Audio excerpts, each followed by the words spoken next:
Testing 1, 2, 3. Thought we were on right after the national anthem. Yeah, well. Testing 1, 2, 3. 1, 2, 3. O'Reilly's Auto Parts. I hope we're on.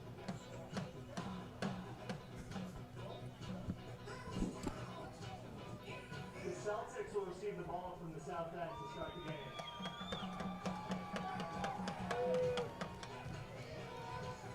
Yeah, they're cutting off it close. Yeah, I honestly wish we'd do like the third guy up in the booth. You know, do the 5-minute talk with you, just like your guest there. Yeah. Talk about how you missed out on the Ofsaa Bowl opportunity. Resurrection would have been here had you played in Canada.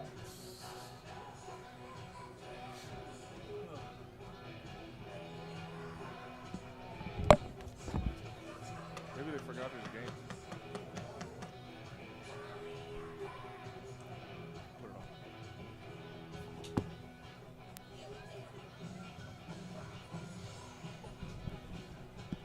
Hello, everybody. Welcome to Game 2, Day 1 of the Ofsaa Football Bowl Festival. My name is Dave Morrissey. I'm joined here in the booth by Dwayne Cameron, and boy, do we have a good one for you here. Dave, these two teams come into the this game this afternoon ranked number 1 and number 2, or in number 4, right? So it promises to be a great matchup. Both teams undefeated, unchallenged really through their playoff runs. I can tell you what, there's going to be a challenge for both of them out here today. Yeah, you know what? And arguably, too, you could say probably the two strongest areas overall of football in this province are Hamilton and London. So this matchup is going to be incredible. Again, Bishop Ryan won the Hamilton Catholic League, went 6-0, won 2 more playoff games, and then had to go through GHAC. They had to beat the Halton Public runner-up and the Halton Public champions to get to this level, and they destroyed both of them. Corpus Christi they beat 37-5, and Assumption they beat 31-7.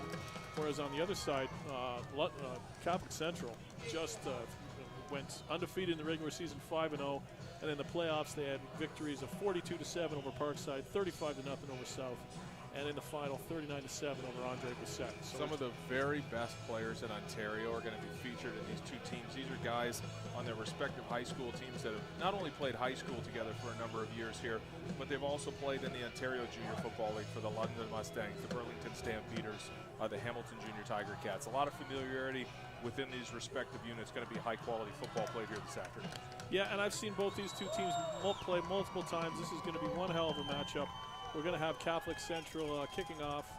Again, if you're watching at home, they are wearing the very dark navy blue shirts, whereas Bishop Ryan is in all white. We've got Penn State versus Michigan State here this afternoon. That's what it looks like. Though I don't think we want to be talking about Michigan State. And the kickoff is deep. It might go out of bounds. And, yes, it goes out of bounds at about the 16-yard line, which means Bishop Ryan's going to take over at the 40. Well, there's a little bit of wind here, and they were kicking into it to start this game, taking a look at the flags blowing from the end zone right there on the goalpost, but not enough to really impact that ball. That's just really an unforced error. If we were playing tennis, that's exactly what they call it. Unforced error, and we're going to be good starting field position here for this Bishop Ryan offense. Yeah, so I can tell you with Bishop Ryan, they are led by the number 2 wide receiver, Ben Kingston. He's an incredible wide receiver, kick returner. He's going to be going to McMaster University next year. And coach, and I also want you to pay attention, too, to both the tackles on this team. They're enormous, great size, pass the eyeball test, and they're both only in grade 11. You're going to see them play on both sides of the ball. Yeah, I can tell you that you're looking down at the U Sports coaches down below. They're certainly interested in this game. So 1st and 10 here for Bishop Ryan, starting at their own 40-yard line. Jack Redmond is back to pass, and he's pressured. He's sacked by number 99, A.J. Davis for Catholic Central. Well, good job by A.J. staying with the pressure. They initially set a good pocket there. Catholic Central came with 5-man pressure, and initially I thought they had protected well, but ultimately he was able to win outside there on the edge, beating one of those young tackles that you just talked about. Now, of course, they find themselves 10 yards behind the sticks in 2nd and 20. So in the regular season, Bishop Ryan gave up 10 points total. Catholic Central gave up 11 points total. 2nd and long. Quick handoff up the middle. Bishop Ryan, number 33, breaks a few tackles. That is Jesse Vaccarella. Gets back to about the initial line of scrimmage. Yeah, Catholic Central obviously playing conservative there on 2nd and extra long. You're going to be willing to cede those 10 yards just rally and tackle. That's what they did right there. And, BR just essentially getting the ball back to the original line of scrimmage, and now they're going to punt. And this is Adriano Inferneri punting the ball. Got two returners lined up deep for Catholic Central. And he angles that ball, or tries to angle it out of bounds, but it's short punt, low down the middle. And it's picked up by an alert Catholic Central player, and there's going to be a no yards call on there, which in high school, Dwayne, is especially bad because it doesn't matter if the ball's in the air or on the ground. It's 15 yards. Yeah, and that's something you got to be aware of. Very few high school punters are going to outkick their coverage per se, and so when you're on that coverage unit, you really have to pay a lot of attention to the returner. Is he moving up? Is he staying stationary? And tempo your pace accordingly. One thing of note here, just to consider, just to watch for later, I felt like the operation time there for the Bishop Ryan punt unit was a little bit slow. Catholic Central didn't have a block called, but they still almost got there. We'll take a look at that and keep that in mind here moving forward. In 6 regular season games, Bishop Ryan scored 207 points. In 5 regular season games, Catholic Central scored 170 points. So they're both scoring about the same amount per game. And again, on first down, we have a handoff up the middle, and he gets about 2 yards. Looks like that was number 20, Nathan Sims. Yeah, good run on first down, puts you in a second and medium situation. Now you get the entire playbook open here. You can run it, you can pass it. A little bit more of a challenge for that Bishop Ryan defensive coordinator to figure out exactly what type of how to defend this down and distance right here. Sorry, my mistake. On that first carry is Keyshawn Manning. It's 2nd and 8, quarterback's back to pass. He looks wide and he overthrows his receiver. So just a sticks concept there on first down, Dave. Essentially all 4 of the receivers just ran to the first down marker and stopped and hitched up right there. He chose to throw to the outside. That ball just sails on him a little bit. I don't know if maybe the wind got there or he just didn't have a good grip on the football as he did release it quickly. But your Bishop Ryan, right, you kind of have the, you kind of have a poor start on that first drive right there. You punt it away, you give up the penalty for no yards, but it doesn't hurt you. So this is wide receiver punter Marcus Fleury, and he kicks it high to deep, and Ben Kingston comes up and gets it. Very alertly came up about 10, 15 yards to catch it in the air. Another no yards flag, and I tell you, Kingston's going to play a key role today. If I was Catholic Central, I would not be kicking the ball anywhere near him. Well, and you see the football IQ right there, attacking that one aggressively, not letting it hit the ground and bounce around, drawing that no yards penalty right there. He still was able to get about a good 10-yard return, and now they're going to add to it, and they're going to get that ball up around midfield. Yeah, so again, like I said, both offenses averaging, just real quick, my math, about 35 points a game in the regular season and only giving up about 2 points a game. Catholic Central is led by Nathan Summers, who is act number 2. He basically was the defensive player of the year in the London region. And that was Kyler Baylor Johnson on the hand up the middle. He was tackled by number 99, A.J. Davis, after about a 6-yard gain. Good pickup on first down. Now it's Bishop Ryan finds himself in the second and medium situation. You see that those second-level players and third-level players for Catholic Central coming down quickly, adding in to try and stop the run, but he's able to use his momentum to power through those tackles and gain a little bit of extra yards.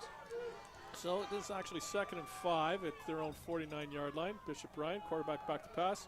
He looks over the middle. He's looking for Kingston, but the ball poorly thrown. And we're going to bring up a 3rd and 5. Yeah, common concept there. You get to back out to the flat to try and draw that hook curl defender out and open up that curl route in between. It looked like quarterback was a little bit indecisive as to who exactly he wanted to target on that pass. The ball kind of split evenly right between the middle of them.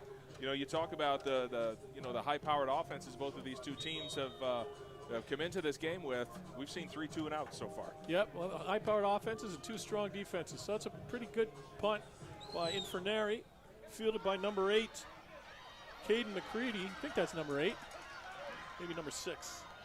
Yeah, Marcus Fleury, sorry. That was wide receiver Marcus Fleury returning that. And, man, he went east-west. He went from one side of the field to the other and ended up picking up about maybe 10 yards. Yeah, so that was a 58-yard return, but it's not going to, it's not going to be scored as such because he ran it all laterally side to side. Yep. Pretty good job right there by the coverage unit of Bishop Ryan stringing that field side return out. Yeah, so that was Marcus Fleury on the return. He plays wide receiver as the punter, and he returns punts. So one thing you see with all these high school football teams is you're going to hear 5 or 6 names from each team a lot today. These guys will play offense, they'll play defense. They'll be the primary returners on special teams. That's kind of how the high school game works. You get 5 or 6 dominant players on each team. So quarterback Jed Truppish is the quarterback for Catholic Central. Gives a handoff to Keyshawn Manning. Manning picks up about 3 yards going across the left side. Well, I'll tell you what, Keyshawn Manning, I've watched him since he was a young child playing for the London Junior Mustangs against one of my kids, and so I saw him early on. He's a tremendously talented football player, and don't be surprised to see him make some big plays here today. Yeah, apparently he had 1,400 rushing yards and 18 touchdowns this year. Quarterback Jed Truppish, if you count his rushing touchdowns and passing touchdowns, he had 25 of them.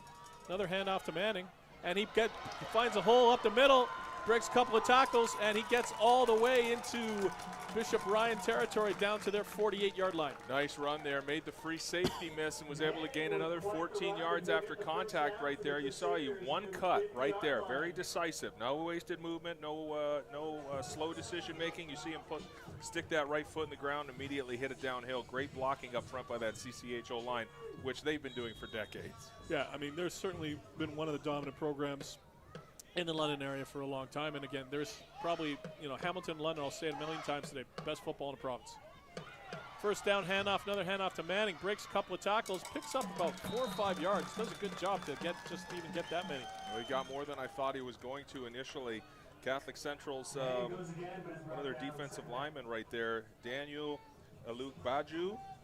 Hopefully I'm saying that correctly. He did a good job flashing right there and forcing Manning to cut back up inside and limit the gain, but it was a good job by Manning to be able to get what he could out of it. Yeah, 97 there, Daniel Alukbaju is going to be, again, he's only in grade 11, 6'3". He probably, I don't know, what would you say, 245, 250, maybe a little bit bigger. He is going to be one of these players that every university is going to be offering money to in about a year from now. Yeah, well, he's got all the things that you can't coach, right? He's got length, he's got thickness to him, right? So you see, obviously, that 6'3" frame, 245. Maybe he's going to be a defensive end. Maybe he's going to kick down inside to become a 3-tech defensive tackle. But I mean, he's got things that you can't coach. So, I've seen pretty much every school from Ontario here today. We've seen schools from Can West. We've seen schools from the east, down east. They're all going to be talking to this young man before he leaves today. Yeah, they're blessed with a couple of tackles that are both only in grade 11. The other one is Gavin Pitterson. And also on the line, they got an enormous O-lineman and D-lineman, number 61, Austin Eason. You can see him right now down there. He's going to be lined up over the center. This is a big high school offensive and defensive front. You rarely, oftentimes you'll see one guy as an outlier in a program, but they've got a number of them. It's like a factory. They're just building them. Yeah, 2nd and 5. Another handoff to Manning. A little bit patient, waits for the hole to open. Gets through the middle, breaks a few tackles. He's still on his feet. Gets all the way to the 25-yard line. Finally tackled by number 0, Jacob Grijalis. Well, this is who he is, right? This is who he is. He's going to be one of the most highly sought-after running backs in the nation right here, and you're seeing exactly why. The tackle-breaking ability, the yards after contact, right? We just spent a lot of time talking about the exploits of Alukbaju. He breaks through that tackle of that great big defensive lineman. So you see the strength, the lower body power, the ability to finish runs and carry forward, and that's why he's one of the best high school players in the country. Yep, so brings up another first down here on the 25-yard line.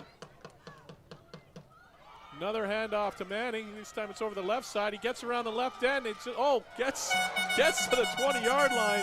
And Andrew Centerami on the corner makes a great tackle. Looked like it might have been a little high around the neck, but I don't see a flag. Yeah, I was looking to see if they're going to throw one. I mean, I thought it was clean to me. It just happened to be low, right? We've seen him have big gains inside. Now we're seeing that he's got the ability to get to the outside.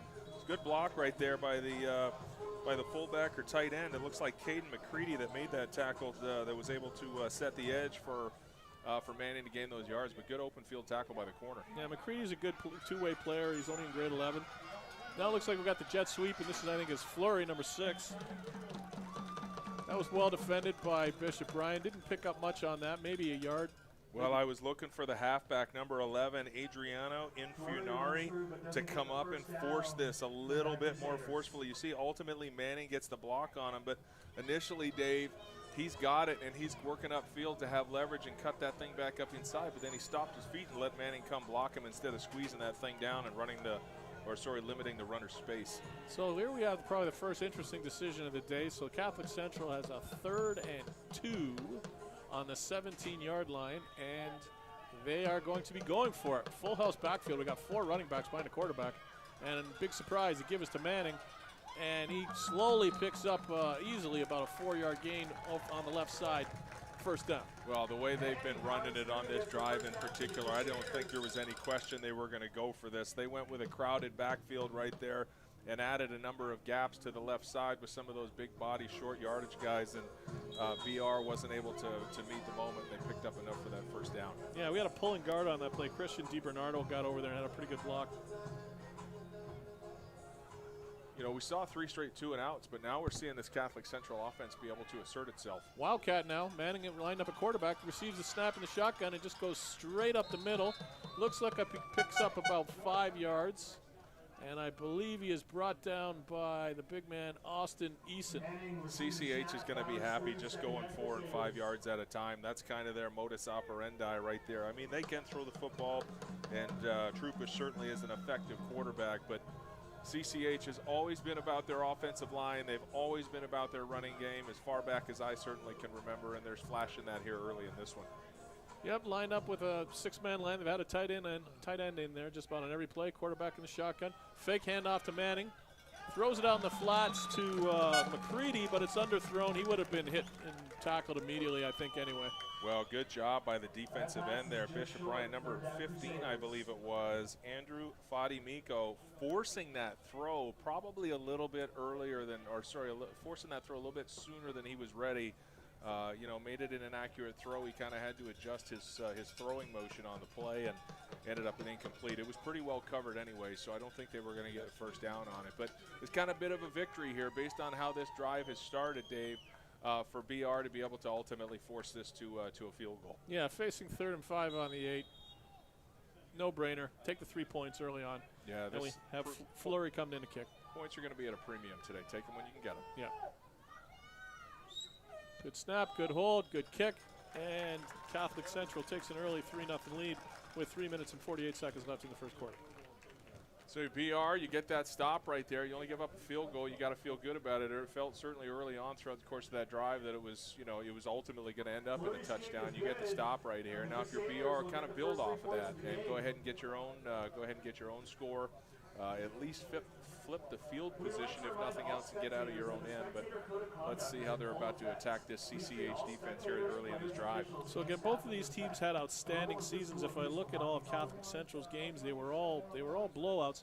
Bishop Bryant, the same thing too, with the exception being the Hamilton Catholic final that I was at, where they played Bishop Tonos in terrible weather, pouring rain, and they that was a battle-tested game. They won that 10-9.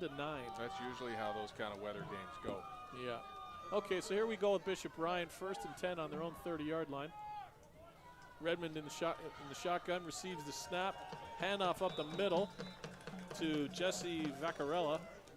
Picks up about 3 yards. And so far, like, you don't see that same push. You don't see that same clear lanes that we're seeing on the CCH offense when they're on the field. The running backs are having to kind of tempo their pace a little bit slower through there. The lanes aren't as clear for the run game early on here for Bishop Bryant as they have been for CCH.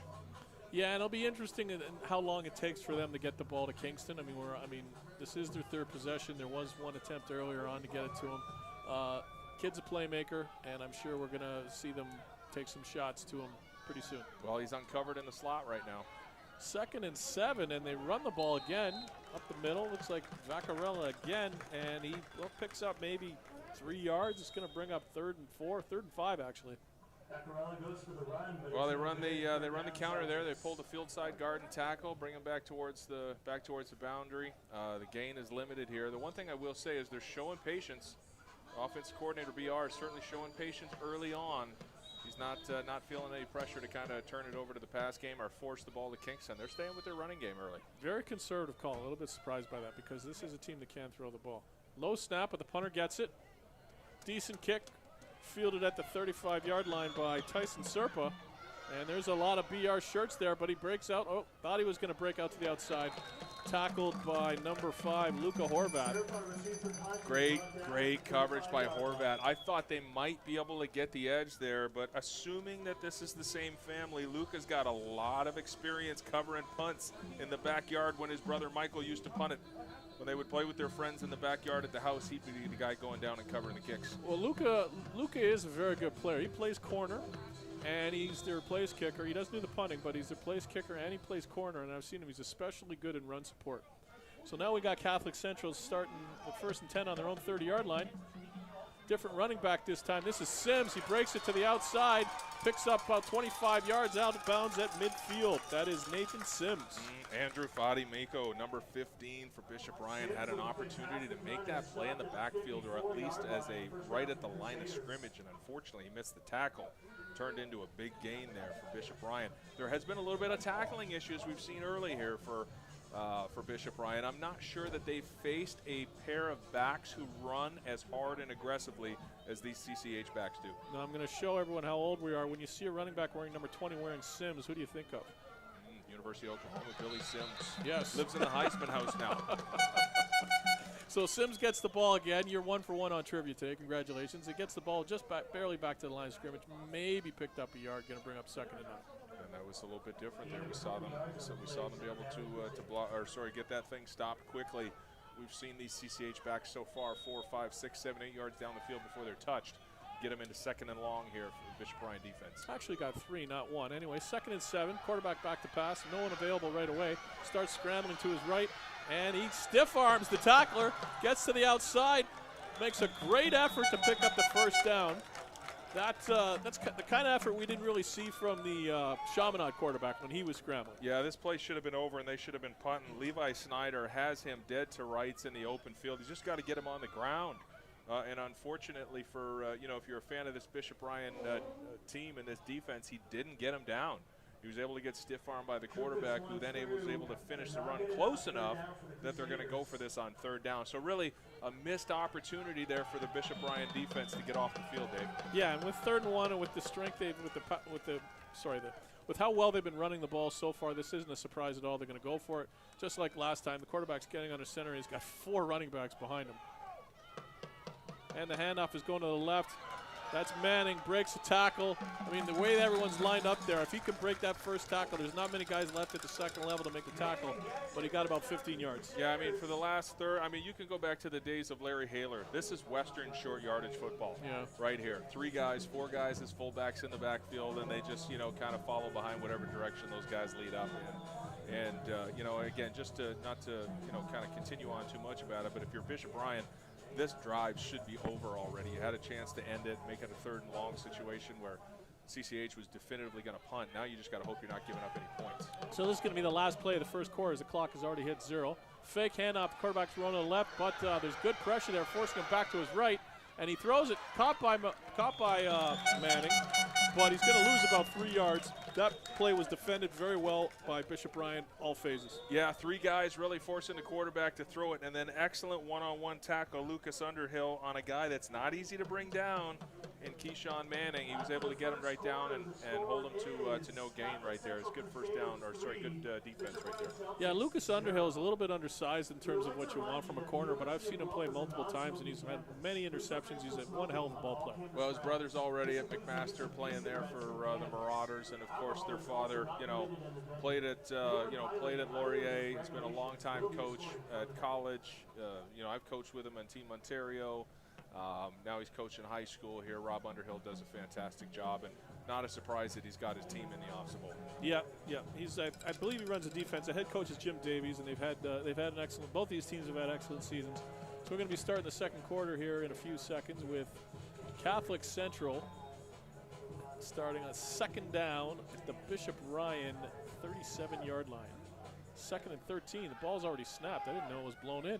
And Troopers throws a screen pass to Manning. Manning catches it, advances the ball, gets out of bounds around the 30-yard line. He's still going to be about 5 yards short of the 1st down. Yeah, he got as much as he could. You see him finish that run there by dropping that left shoulder and, maintaining his balance, maintaining his feet. Good job of selling the screen initially and then getting upfield, able to stiff arm through the 1st guy, and you see that contact balance right there. Strong lower body for Manning. So again, this is an interesting decision. It's 3rd and 6, 31-yard line. You'd figure this would be a field goal, but no, their offense is staying on the field, and it's a handoff to Manning. Like they've run that play a few times, only picked up 2 yards. He was tackled well short of the 1st down by number 88, Maxim Bouzali. Yeah, good job. Interesting situation right there. I mean, you're just going to run the ball straight up the middle. I know you've had some success with it, but, you know, when you run the ball as consecutively as they have on these first couple drives right here, Bishop Ryan, I mean, that's the first thing you're looking to do is take away the run, and they were able to get that stopped up and turn it over. Yeah, maybe just because when they've tried to pass the ball, they've been, you know, a lot of good pass pressure, and maybe they don't have the confidence yet to be able to do that, feeling they're just going to stick with their strengths. So we got Bishop Ryan taking over. First down on their own 28-yard line. Single back in the backfield, motion right to left. Back to pass, looking around. Oh, and he's sacked for the second time by number 99, A.J. Davis. He's having a big day today. Well, and I'll tell you why A.J. Davis had the time to get there, Dave. I was watching the coverage in the back end, and there was nothing open. There was nowhere for Redmond to go with that football. All the receivers were covered. The CCH zone defenders did a great job, and that's what we call a coverage sack. Yeah, both these defenses, again, as I said, one gave up 11 points in the regular season, not per game, the whole season. The other gave up 10, again, not per game, the whole regular season. So I think both these quarterbacks might be facing the best defense they've faced all year. Oh, I don't think there's any question. You're right about that. So we got second and about 17. Bishop Ryan quarterback back to pass. He hits Kingston finally in the backfield, but he's tackled immediately by a couple of Catholic Central defenders, and may have actually even lost a yard on that reception. And just to build off what we just talked about, you saw the CCH defenders understand the situation. It was second and about 15. Those low zone defenders were playing at depth, holding off the intermediate throws to take away the digs, to take away the deep curls and the out routes. Force the quarterback to check down, and then you just rally down and make the tackle short of the first down marker. Yeah, so it brings up again about 3rd and 18 here. Infernari into punt. Low snap, but he fields it. Almost blocked, got it away. Probably going to go out of bounds right on his own 50-yard line. So Catholic Central going to take over in Bishop Ryan territory. That is the third time we've seen some challenges with the operation time on their punts. And as I said, it's at some point in time, CCH is going to sell out to go and block it. You see, this time it was a snap-related issue. At the end of the day, the entire operation from snap to kick is taking too much time at this point in time. And at some point, the CCH head coach and special teams coordinator are going to call for an all-out block. And don't be surprised if they get there. Okay, so we got Catholic Central. Again, if you're watching at home, they look like Penn State's uniforms. 1st and 10 on the 45. Hand off to Manning, going over the left side. Beats a couple of tacklers, and finally he is brought down by number 8. That is Carmen Centorami. And that's what Bishop Ryan's going to need here today. You're going to see very few times where one of these BR defenders is going to be able to win on Manning one-on-one. He's just too strong. He's too powerful. He's too shifty. They're going to have to rally. It's going to have to be gang tackle, meet me or beat me to the football. And that's impressive, Dwayne, when the free safety can come up and make that tackle like after only a 3-yard gain. 2nd and 7 here.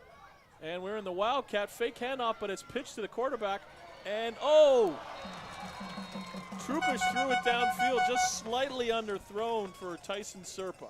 I'll tell you what, it was well defended until the late stages where the receiver was able to create a little bit of separation on Horvat, certainly enough to catch at the throw. If you just put it on him, it's an easy first down, but there were no receivers just running wide open. They were in man coverage, and everybody stayed on their man. They kept their eyes out of the backfield on the reverse motion.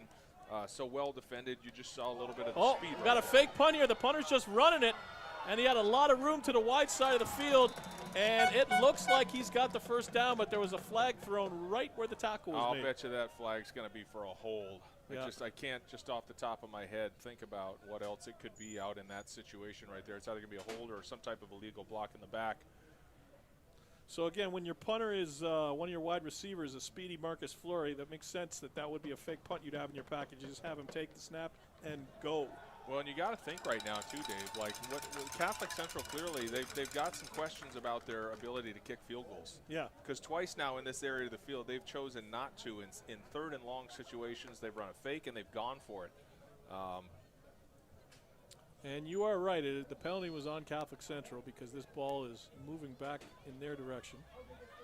Oh, wait a minute. Sorry, Catholic Central offense is on the field.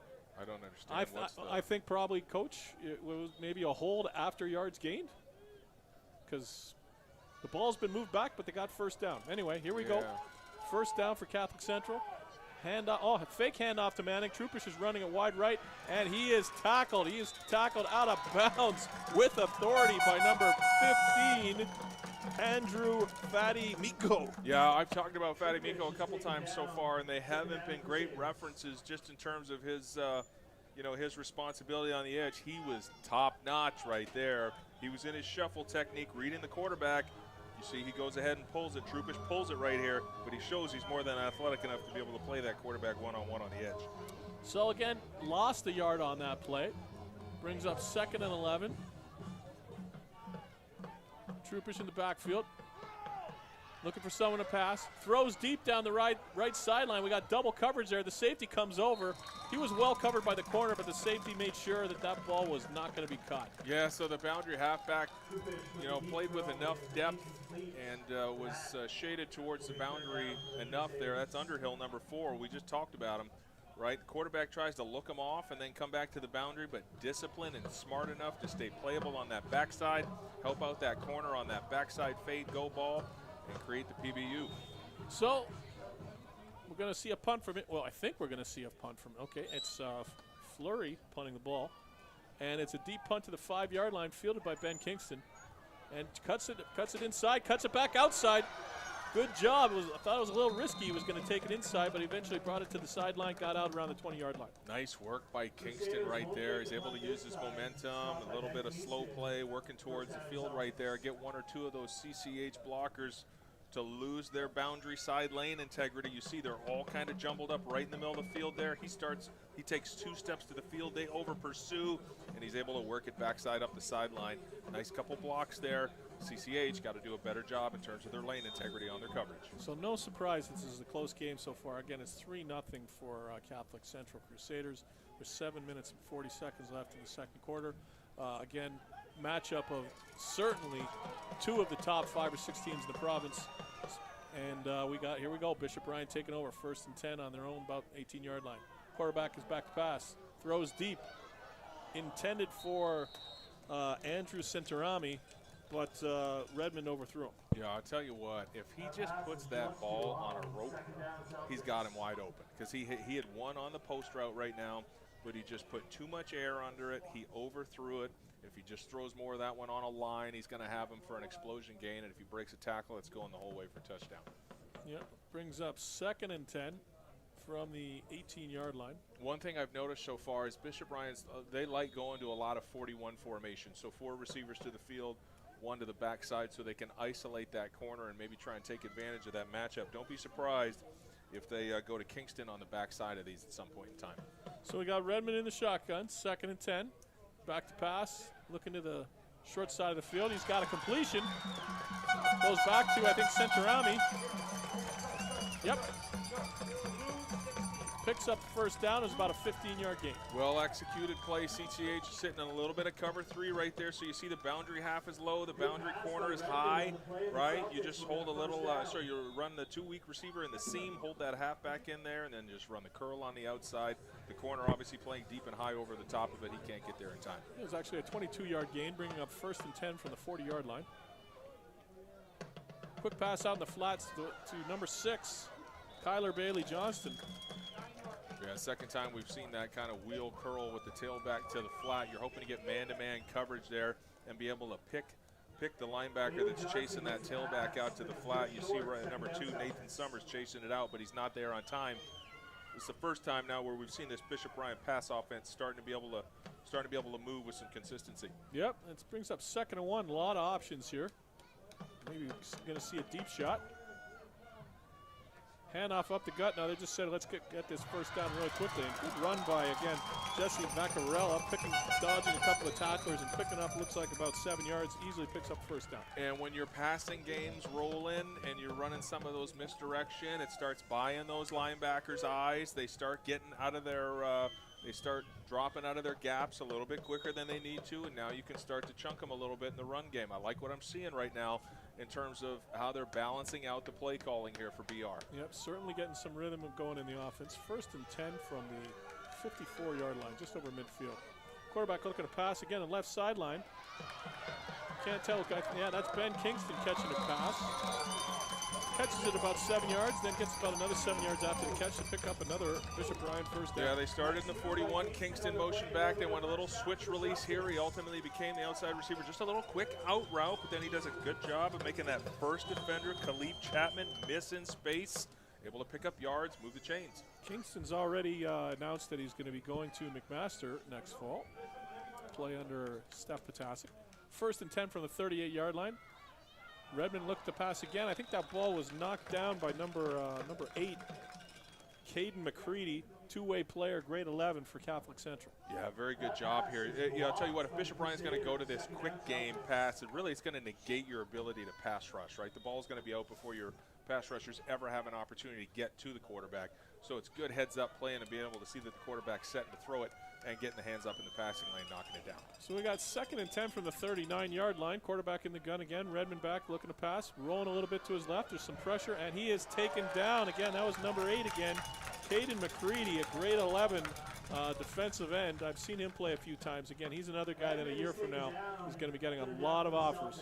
Well, they're consistently getting that back out of the backfield, and one of the things that means is you've got one less guy on protection. So now your offensive line are all going to have to win their one-on-one battles and matchups in the pass rush game. In that time, they weren't able to. CCH was able to capitalize and bring this drive to an end. So no points from that drive, but certainly they got to feel better about their offense after that drive, picking up a lot of yards. And we got Infernari back to punt, 2 returners deep.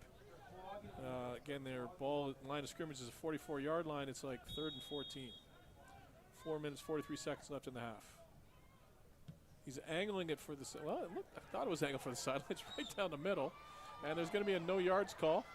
Fleury's trying to bring it around to the sideline, and it is well defended. Good, excellent punt coverage down there. We saw Underhill, we saw Horvat, and we even saw the punter get down there and pin him to the sideline. Well, they were able to limit the game, but unfortunately they're going to give up 15 yards anyway because of the no yards. So this is the second time. You just take a look at this punt. What I'm saying for those of you who are watching is the guys running down the field in coverage have to watch the returner. You don't look up in the air at the football. The returner will tell you where the ball is. He's not going to run away from it. So when you see him moving up towards you, you've got to slow down, stop, and start to back up so that you don't get drawn into those 15-yard no yards calls.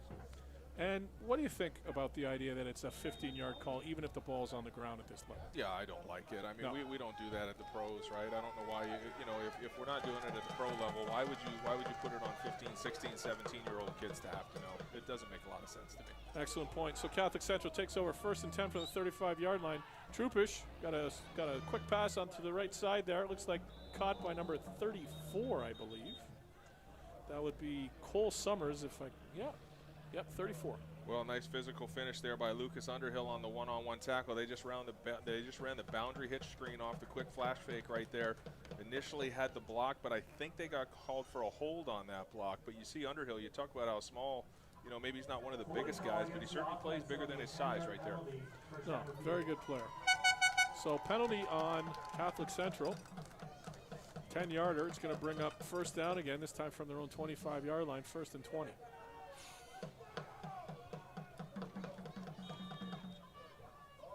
Handoff to Manning over the left side. They've really liked this play. And he picks up about 9 yards before he's brought down by about 2 or 3 tacklers. Yeah, again, it's a run to the meet me at the football type thing. It's a group effort, and that's what it's going to have to be against this young man Manning. 2nd and 11. Obviously, this is an advantageous situation for this Bishop Bryan defense. See whether they choose to play pressure here and try and get after the quarterback, or whether they play maximal coverage and just rush for 3 or 4. So again, really tight game here with the exception of one time for Bishop Bryan having to play a tight game. Neither of these teams is played in situations where it's been so close. They've been blowing out teams. Trooper scrambling, goes up the middle, breaks a tackle or two, but he's going to come up about 3 or 4 yards short. He's tackled by number 25, Marcus Maraca. So they try and move the pocket here. You see the tailback up on the edge so they can get the quarterback out. They went with a deep sail concept, so they were trying to flood the outside of the sideline. Quarterback gets pulled up and cut off. Heads up play by him to be able to turn back and run the other way. but equally as good execution by that Bishop Ryan defense of getting him stopped before he got to the first down marker. Also on the tackle was number 0, Jacob Grigialis. And now we are in a punt situation, 3rd and 4. Good snap. Nice high kick.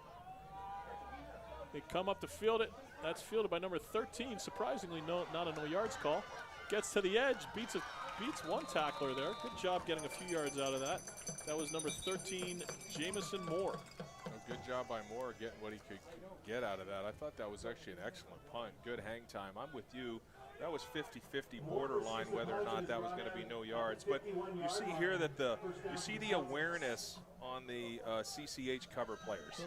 They recognized that the ball was kicked maybe a little bit shorter, and so they pulled up. They tempoed their pace to make sure that they didn't take that penalty. Yeah, watching the replay, they were right at the edge of the 5-yard hail. That was good discipline. Oh, it's a good job. It's good heads-up awareness, and it's a good job by coaching and their coaching staff.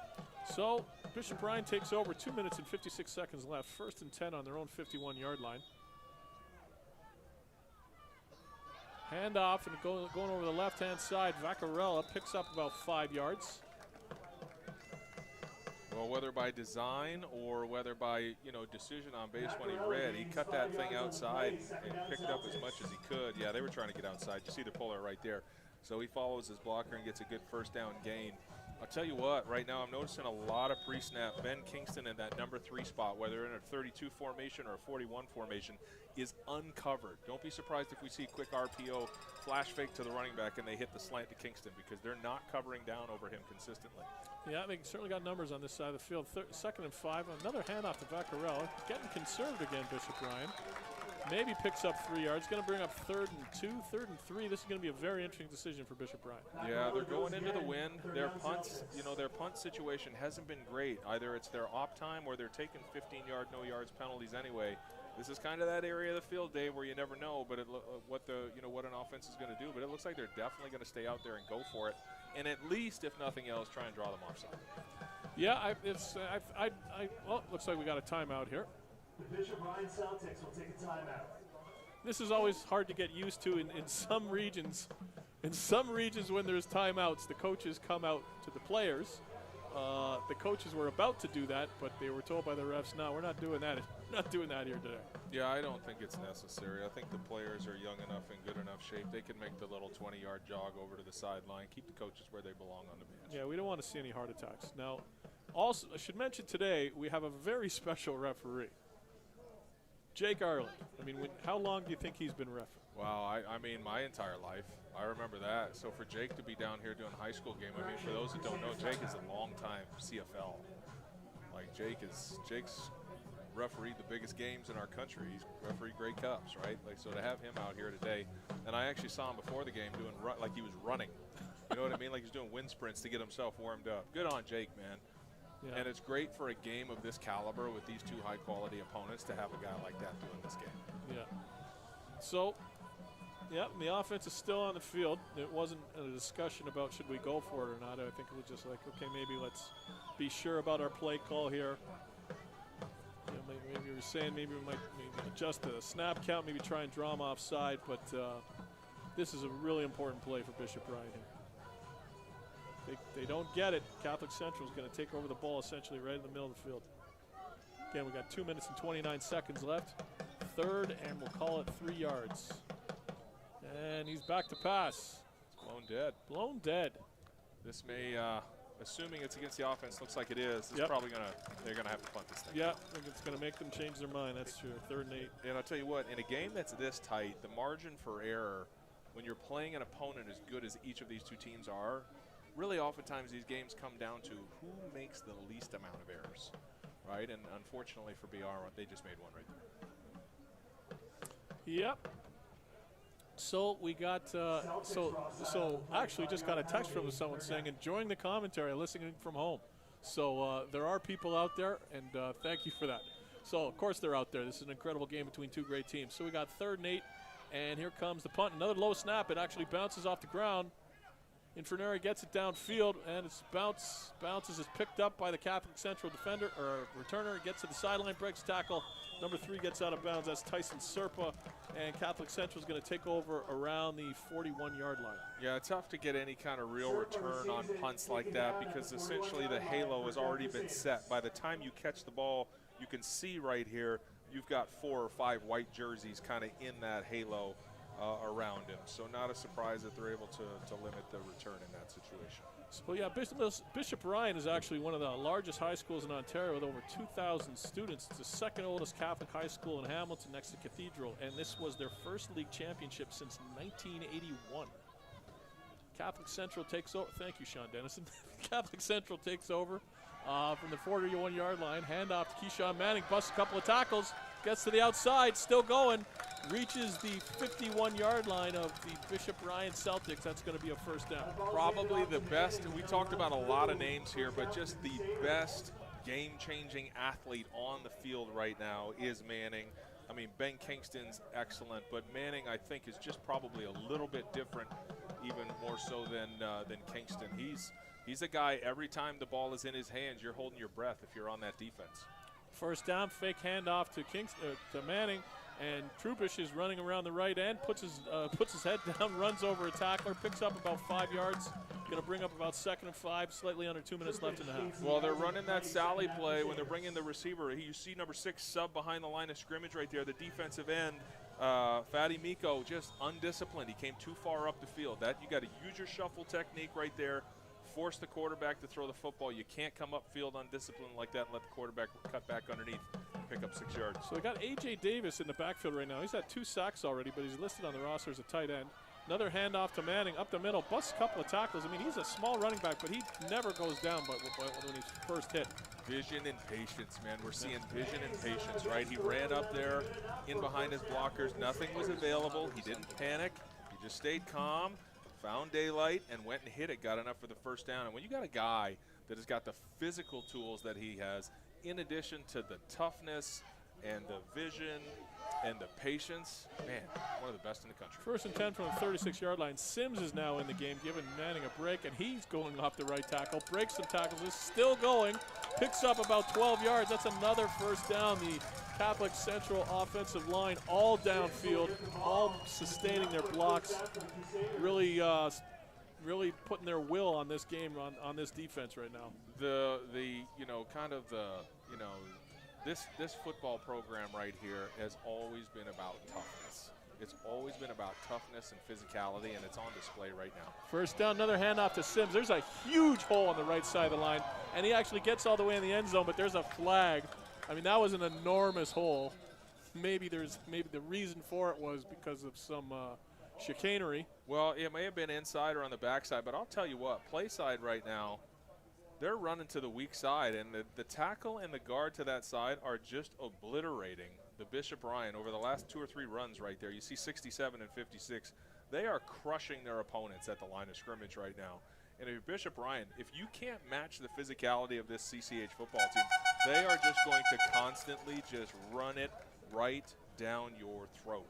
And so that defensive end and defensive tackle on that boundary side right now, you bought yourself a lot of work based on what the coach is seeing from the sideline running behind 56 and 67. He's just going to keep bringing it right at you. Yeah, so that O-line, Gio DeSando, Stuart Walsh, Christian DiBernardo, Lucas Teixeira, and Jordan Silvestri doing a good job. And on that play, though, the Bishop Ryan defense did a good job stopping the run. Very short gain there. Going to bring up 2nd and long, about 2nd and 7. Slightly under a minute left in the half.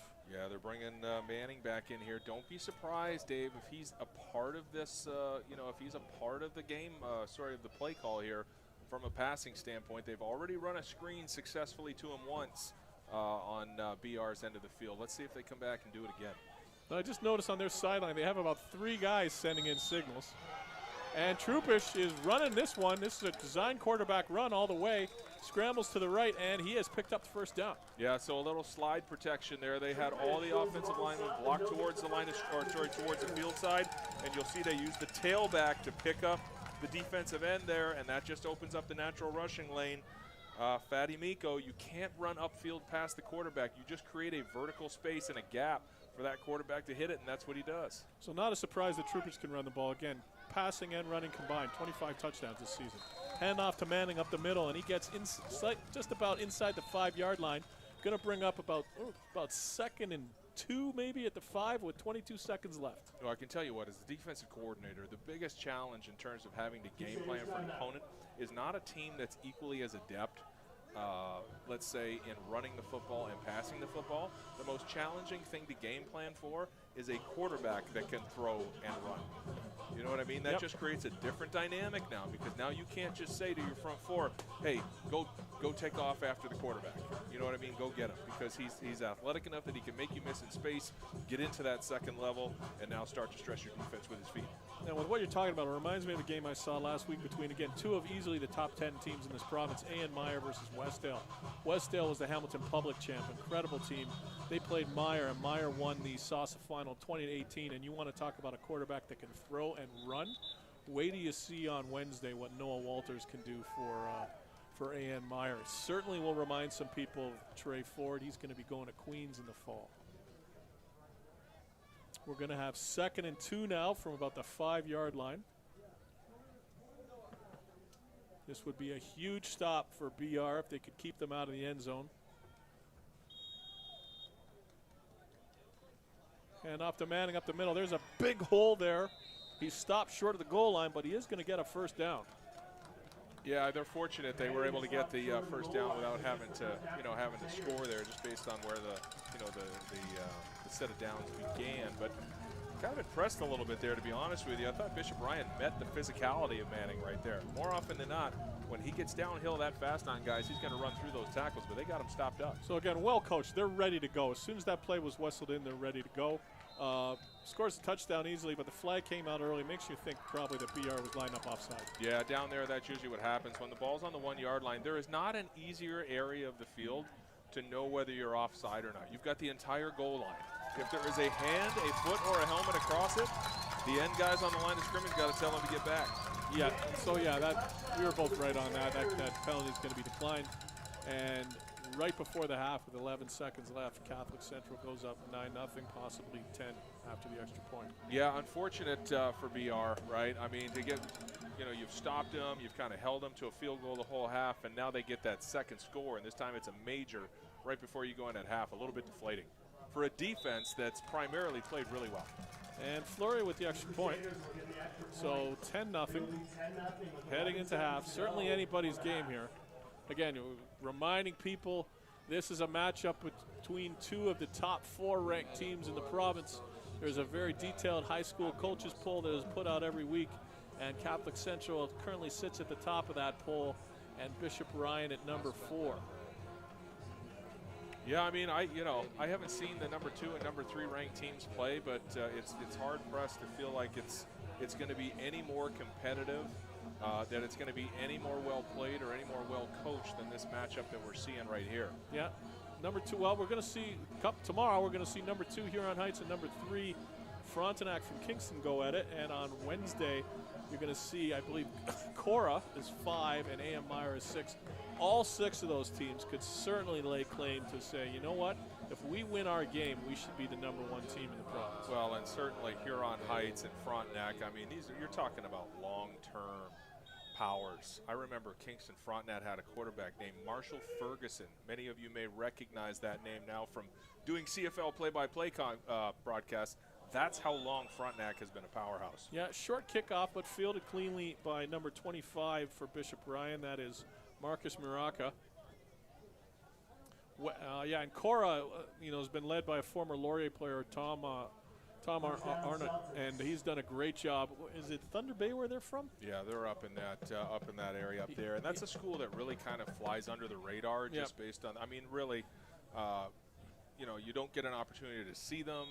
Nobody's familiar with it, but that Cora program has been good, certainly for as long as I was coaching in the OUA. Yeah, and in the Niagara region, it's basically been 2 teams forever, Meyer and Notre Dame. Before that, Lakeshore and Port Colborne. So here we go, Bishop Ryan, 10 seconds left in the half, and we're throwing to a little hitch pass to Kingston over there on the wide side of the field. He picks up about 8 yards. Going to be time for one more play this half. 5 seconds. Interesting decision to go to Kingston in that situation. 10 seconds left in the half. You're throwing a perimeter screen. They're probably not going to play very aggressively. You know, so there's going to be very limited opportunity to make a big play out of it.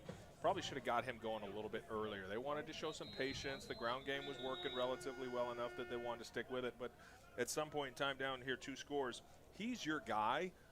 You're going to have to win this game going through him. Yeah, and so Bishop Ryan's called timeout, even though the clock's hit 0. I guess they wanted to just be sure about this play. And again, the coaches were coming out to the huddle because that's what they're used to doing in Hamilton. Refs pushed them back and said, nope, stay over there. So again, this will be our last play of the half. And we'll invite people to stick around for the final game tonight too, which is going to be at 5 o'clock. It's going to feature Confederation, which was the runner-up from the same region Cora came from, versus Elmira, the runner-up in this local region. So both the host region and one other region at random get a second bid, and it happens to be a matchup of those 2 teams. Both had excellent seasons, and that'll be our 5 o'clock game. Okay, great weather today. Tomorrow they're calling for some rain, but sunny. We looked out today, man. Yeah, sunny skies today.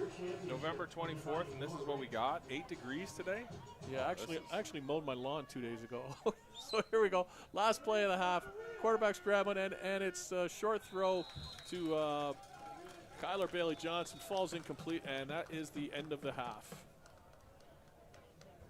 Well, I'll tell you what, it's been entertaining, it's been exciting, and it's been even played. I know CCH is up 10-0, but this game could very well be tied right now. CCH didn't score their major touchdown until there was just 11 seconds left in the half. So 2 very evenly matched teams. That's what we thought we were going to get in, executing at a high level, well coached.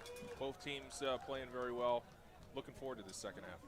Okay, so again, that is, I hope people at home go get a drink, come back, have a sandwich, and come back for the second half. Coach Cameron and I are going to take a little break here, and we will be talking to you again in about 10 minutes. If somebody can make me a sandwich, that would be great.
I remember the tournaments, the championships, the ride to road games, when you forget you're a high school student for a while. But now I'm behind the bench, I'm picking up new things from my students. There's so much you can learn on the field that you simply can't learn in the classroom. I look at my students, the joy on their faces, and that's why I coach.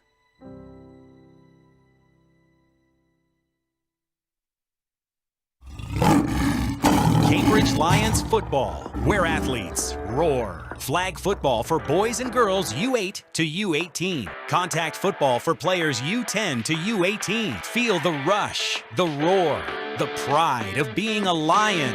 Every play builds confidence, leadership, and community that lasts far beyond the field.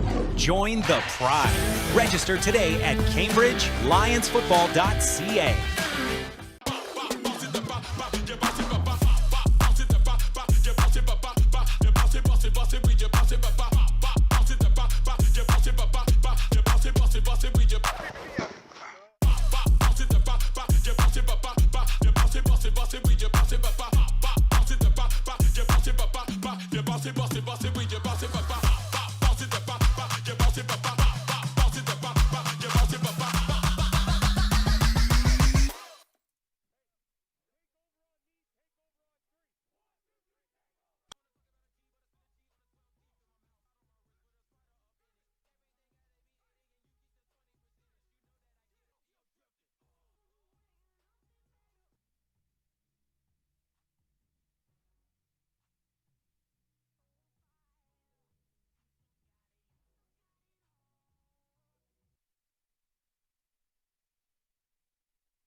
Dear Coach, thank you for missing your family dinner so we can practice. Thank you for being on our side. Thank you for teaching us the things that are in the curriculum and the things that aren't.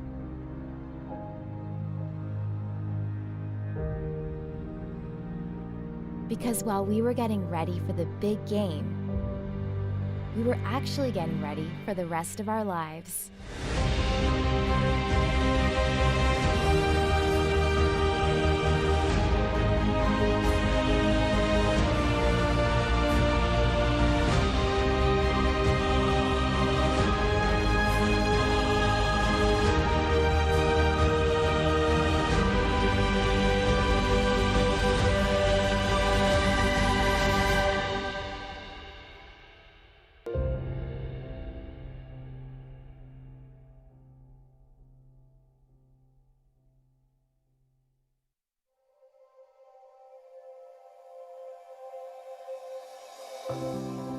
Dear Mom and Dad, studies show that I'm more confident in my abilities. I'm more empowered to stand up for what I believe in. More likely to stay away from tobacco, alcohol, and drugs. To find positive ways to overcome my challenges. I care more about school and my homework. I feel more in control of my life and my future.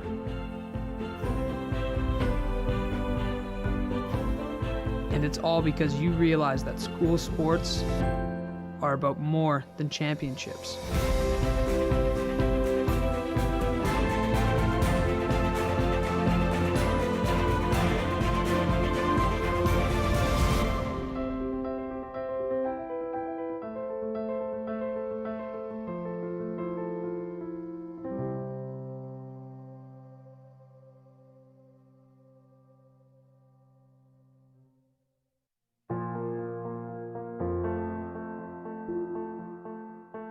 Dear student, I'm glad you decided to join the team. I know at first you weren't sure if it was your kind of thing. Honestly, I thought the same thing about being a coach. Would I have the time? Could I handle the workload? Well, the answer is yes. And it's been so worth it. I've seen how school sports help students build confidence and improve their grades. And the research backs it up. But what I didn't know is how getting to know my students as a coach could actually make me a better teacher.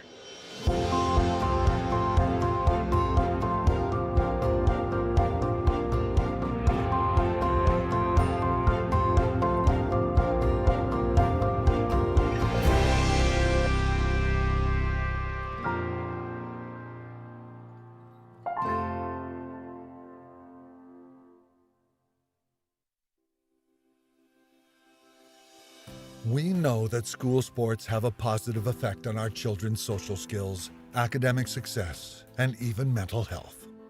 Students who play school sports feel more capable of achieving their goals in school. Girls who play sports have a greater social and economic mobility. And adults who played school sports display higher levels of leadership, self-confidence, and self-respect. So what does that look like in the real world? There are examples of successful people who played school sports in every industry. Entertainment, business, healthcare, and beyond. But the most important success stories are those of the people who make sure that sports are and continue to be a vital part of the school experience, because they are the ones writing the success stories of tomorrow.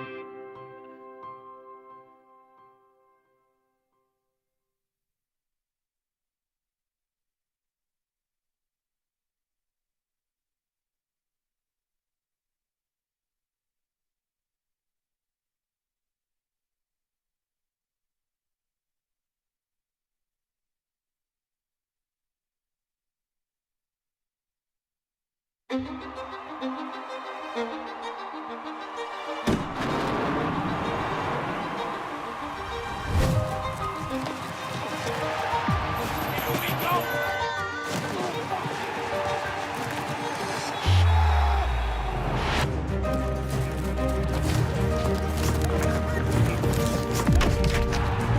the ball came out.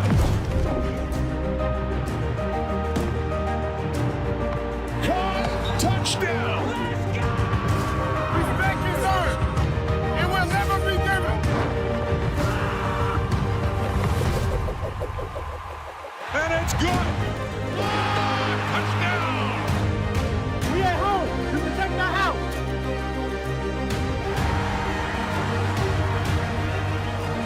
Come on, man.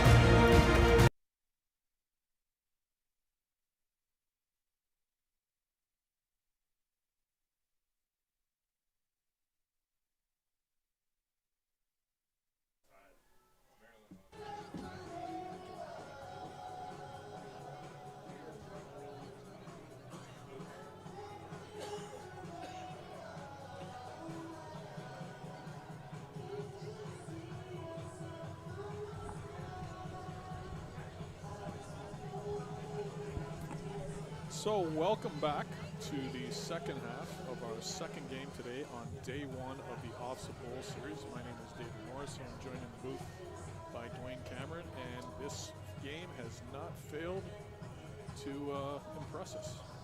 Yeah, 10-point difference on the scoreboard right now, but this game could very easily be tied. CCH coming out and doing, what CCH has always done, be dominant in the run game with a complementary passing game. Bishop Bryan came out, running the ball initially. Looked like they wanted to stay very patient, very conservative with their offensive play call. Started to open up a little bit, had some success moving the ball through the air. Ultimately, their best drive of the day stalled. I think in the second half, if they're going to come back and win this football game, they're going to have to go back to that passing style offense, get Ben Kingston more involved in this game. And it's always nice to have a little bit of help. I want to thank John Metcalf, Hamilton announcing legend, who sent me some stats, and he said in the first half, Keyshawn Manning, 18 carries for 163 yards. Yeah, I mean, it's been a long time since I've been involved in the high school recruiting process at Wilfrid Laurier, but I mean, this young man, you can just watch him play, Dave, and see he's a premier running back in this country. Yeah. Every school here is here today on behalf of OUA and all the other U Sports schools. They'd all love to have him in their locker room. Their team would be better with him on it. And, not surprised with that production. And I mean, you got to give some credit to that offensive line as well too. They've opened some significant holes. He is, he's a good contact balance runner, strong, low pads, always finishes his runs going forward. That offensive line is doing a good job of opening the holes for him. Yep, yeah, and we're going to we start in the second half here in about a minute, and Bishop Bryan is going to be kicking off. I think I mean, it's a close game right now, but I don't think they could fall behind 17-0. What I would say is this initial drive is pivotal. And you always talk about the middle 8, final 4 minutes of a half, first 4 minutes of the second half. For Bishop Bryan, down 2 scores already, and unable to really do anything consistently, you can't afford to go down by 3 scores. Yeah, so it makes me even wonder if we might see something a little tricky here, maybe a onside kick or some sort of pooch sort of on kick, trying to catch him off guard and get a recovery. I think you've had a really strong defense all year. You trust that defense, right? Don't give CCH a short field to work with in case that trick play doesn't work out. Right. But there's a reason I'm up here, and I'm not coaching the game. Okay, so here we go. About ready to start second half, and that was interesting. They had 2 kickers on the field there, and that was actually kicked by Horvat. Fielded by number 3, Tyson Serpa. Yeah, to get the ball outside of the 40-yard line, 41 it looks like officially here. Good field position if you're CCH. Bishop Bryan probably would have liked to have been able to get him a little bit deeper down there. You had the wind at your back. Chose to kick sort of that pooch sky kick, kind of drop it in between the 2nd and 3rd levels. Didn't really work out probably as you had hoped. Yeah. So Catholic Central is going to take over 1st and 10 on their own 41-yard line. Troopers again lined up in the gun with Manning behind him. Again, 18 carries for 163 yards is a pretty good first half. And they start off where they left off with another handoff to Manning up the middle. Gets about 4 yards, going to bring up 2nd and 6. Well, held him well below his average, right? 9 yards per carry there in the first half, getting him on the ground after 4 yards here in the second half. If you're CCH, you've established enough of a running game that play action here in the second half should be a significant part of your game plan. And you would have to like your ability to execute in that situation with as well as you've been running the ball inside in the first half. 6 offensive linemen, I believe, there again on the field. And so, again, it's up another handoff up the middle to Manning. Picks up about 5 yards. He looks like he's about 1 yard short of the first down. Yeah, but a 3rd and 1, we know what's going to happen here, right? We're going to load up with the big boys. They're going to come in with that, like those 4 guys in the backfield, whatever formation, personnel group you want to call that. And I would be surprised if they punt this football away. Yeah, 6-man line. Again, we got 3rd and slightly less than a yard. Troopers coming up under center. Actually, snap went to number 2, Nathan Summers. I don't know if he's got this, Dave, based on the initial spot. Well, they're not even going to look at it. He just said he's got it. But yeah, I thought so too. I thought, but they quickly decided. Yeah, I was totally wrong. That wasn't number 2. Oh, referee number 131. He wants to get home for dinner. Yeah, that was. I thought that should have been a measurable situation. Should have looked at it at least. Yeah. I've seen far easier ones to decipher. Yeah. Where they've measured it. Should have taken a look at that. You don't have the virtual first down technology yet. Handoff to Manning up the middle, and he is met quickly by number 75, Gavin Pitterson. Yeah, that's a great play by Pitterson right there. Right, shot through the gap, able to get some penetration. See him right there, playing a little bit high, making that tackle up around the head and neck. Running back sometimes can spin out of those situations, so he's going to want to be able to play with a little bit more leverage. Not easy to do when you're 6'5". Okay. But nice penetration, good play. Catholic Central not huddling, just looking to the sideline for the play. Going with a tight end, tight wing situation right here. I won't be surprised if, okay, he's splitting out now. 2nd and long, keeping it safe. Another handoff to Manning.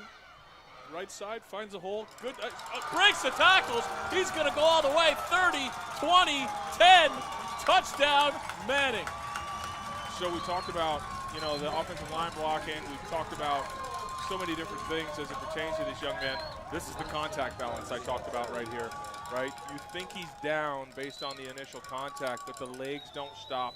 He's got tremendous balance. Look how big his thighs are, his lower half right there, right? So when you get this situation where you've got him hemmed up with, you see 1, 2, 3 guys right there, and yet he keeps his balance, his legs never stop churning, and he's able to break out of that and move forward, right? So that's a combination of strength, power, balance, and just a desire, a will that is unmatched.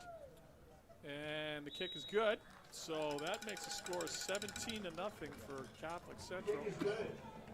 And that's exactly what I said Bishop Ryan couldn't afford. They couldn't afford to give up that touchdown and fall behind by 17.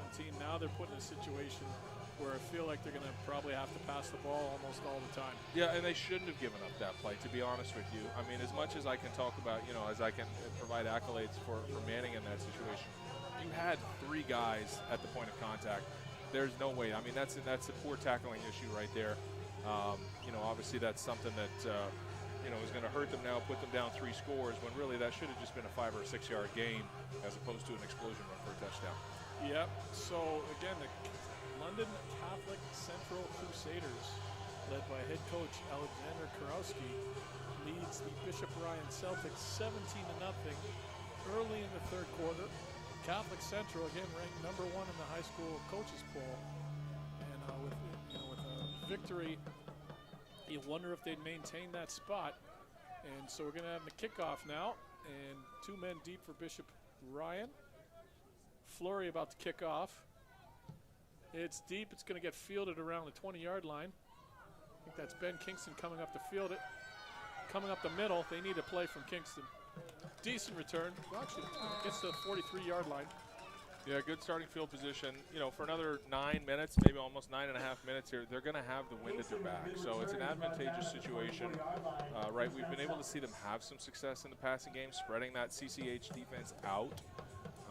But they're going to have to get going here eventually. You know, you can't just keep taking the small victories and saying, well, we flipped the field position, we got a couple first downs, you know, so we're doing some good things.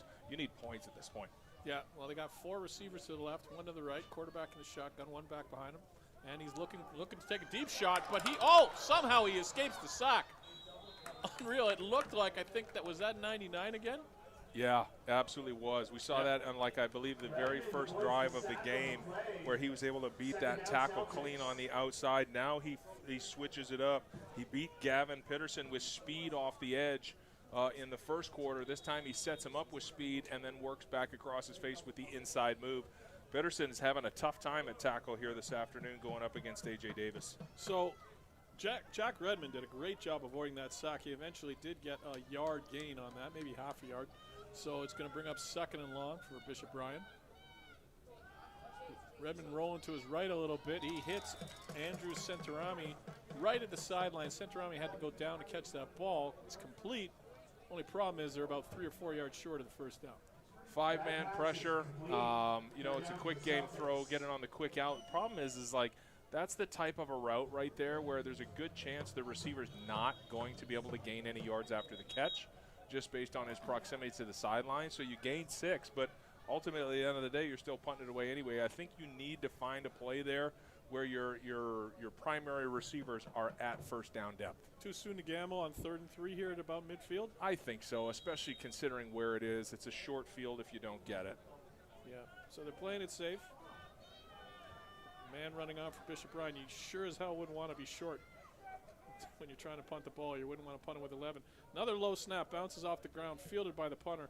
He's trying to angle it out of bounds, kicks it right out. The returner gets it right at about the 26-yard line.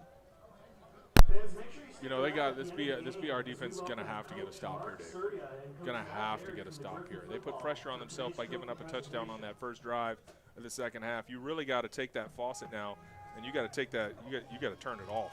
Yeah. You know what I mean? You can't leak anymore. You can't have any more water dripping out of there. Yep. So again, you know, and then that drive there, it was mainly Manning. Now we see Sims in again, and they don't really lose. As good as Manning is, they don't lose a lot when they put in Sims. He's pretty good too. 1st and 10, and handoff to Sims. Looked like there was a little bit of confusion which side he was going to go to, but he's still going too. Talk about lower body strength. He's breaking through tackles. He's dragging guys with him, and it looked like he picked up exactly 10 yards. They're moving those sticks. It's their personality, right? If you were to ask any of their opponents within London, if you were to ask any of the college coaches who have recruited in that area over the years, this program is about toughness and physicality, and they've got it in spades. It doesn't seem to matter from year to year, generation to generation. They always have a dominant offensive line. They always have an elite running back. Yep. Here we go. Another first down. Another handoff to Sims up the middle. And it's interesting, after the handoff, you see troopers trying to get in there and throw blocks for him, doing a little bit, you know, like you might see Josh Ryan do. Josh Allen, sorry. Yeah, absolutely. You know, you get a manageable situation here. The BR defense, 2nd and 6. You just got to be able to get off the field here. We'll see whether they play coverage or whether they go pressure, but they've got to find a way to get off the field and slow down this offense. Right now, CCH is going to be content, Dave, to just kind of grind them down. Yeah, you're right. This is an enormous play for BR. Fake on the jet sweep, hand off to Sims up the middle. He bursts him through the hole. He's got a lot of yards. He's breaking tackles, and he's getting down to the 45-yard line. I mean, the CC running game now is they're taking over the game, and the field looks like slightly tilted. Yeah, I mean, the Bishop Ryan's just not able to match the physicality. They're being dominated on the offensive line, and then their 2nd and 3rd level players. There's another example there.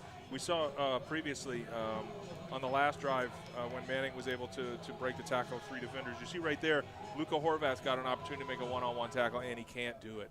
He can't bring them down. They're just not able to match the physicality of the CCH run game right now. And I don't think I've mentioned enough, Dwayne, but on most of these plays, they're going with 6 offensive linemen. Yeah, absolutely. And so essentially what they're doing is they're just playing with a big tight end, right? And so that forces essentially one of the smaller defensive backs of Bishop Ryan to come in and play in the box, and he's outmatched just based on the physicality and size of that tight end in that situation. Yeah. So, but I do think they're going to have to do something, Bishop Ryan, that is defensively other than just sit in that 4 down front. They're going to have to come up with something, whether it's some kind of run, blitzes, etc., which we're getting right here to try and make a stop. And with A.J. Davis, now you got 7 big bodies, but now there's Manning breaking tackles, picking up another first down.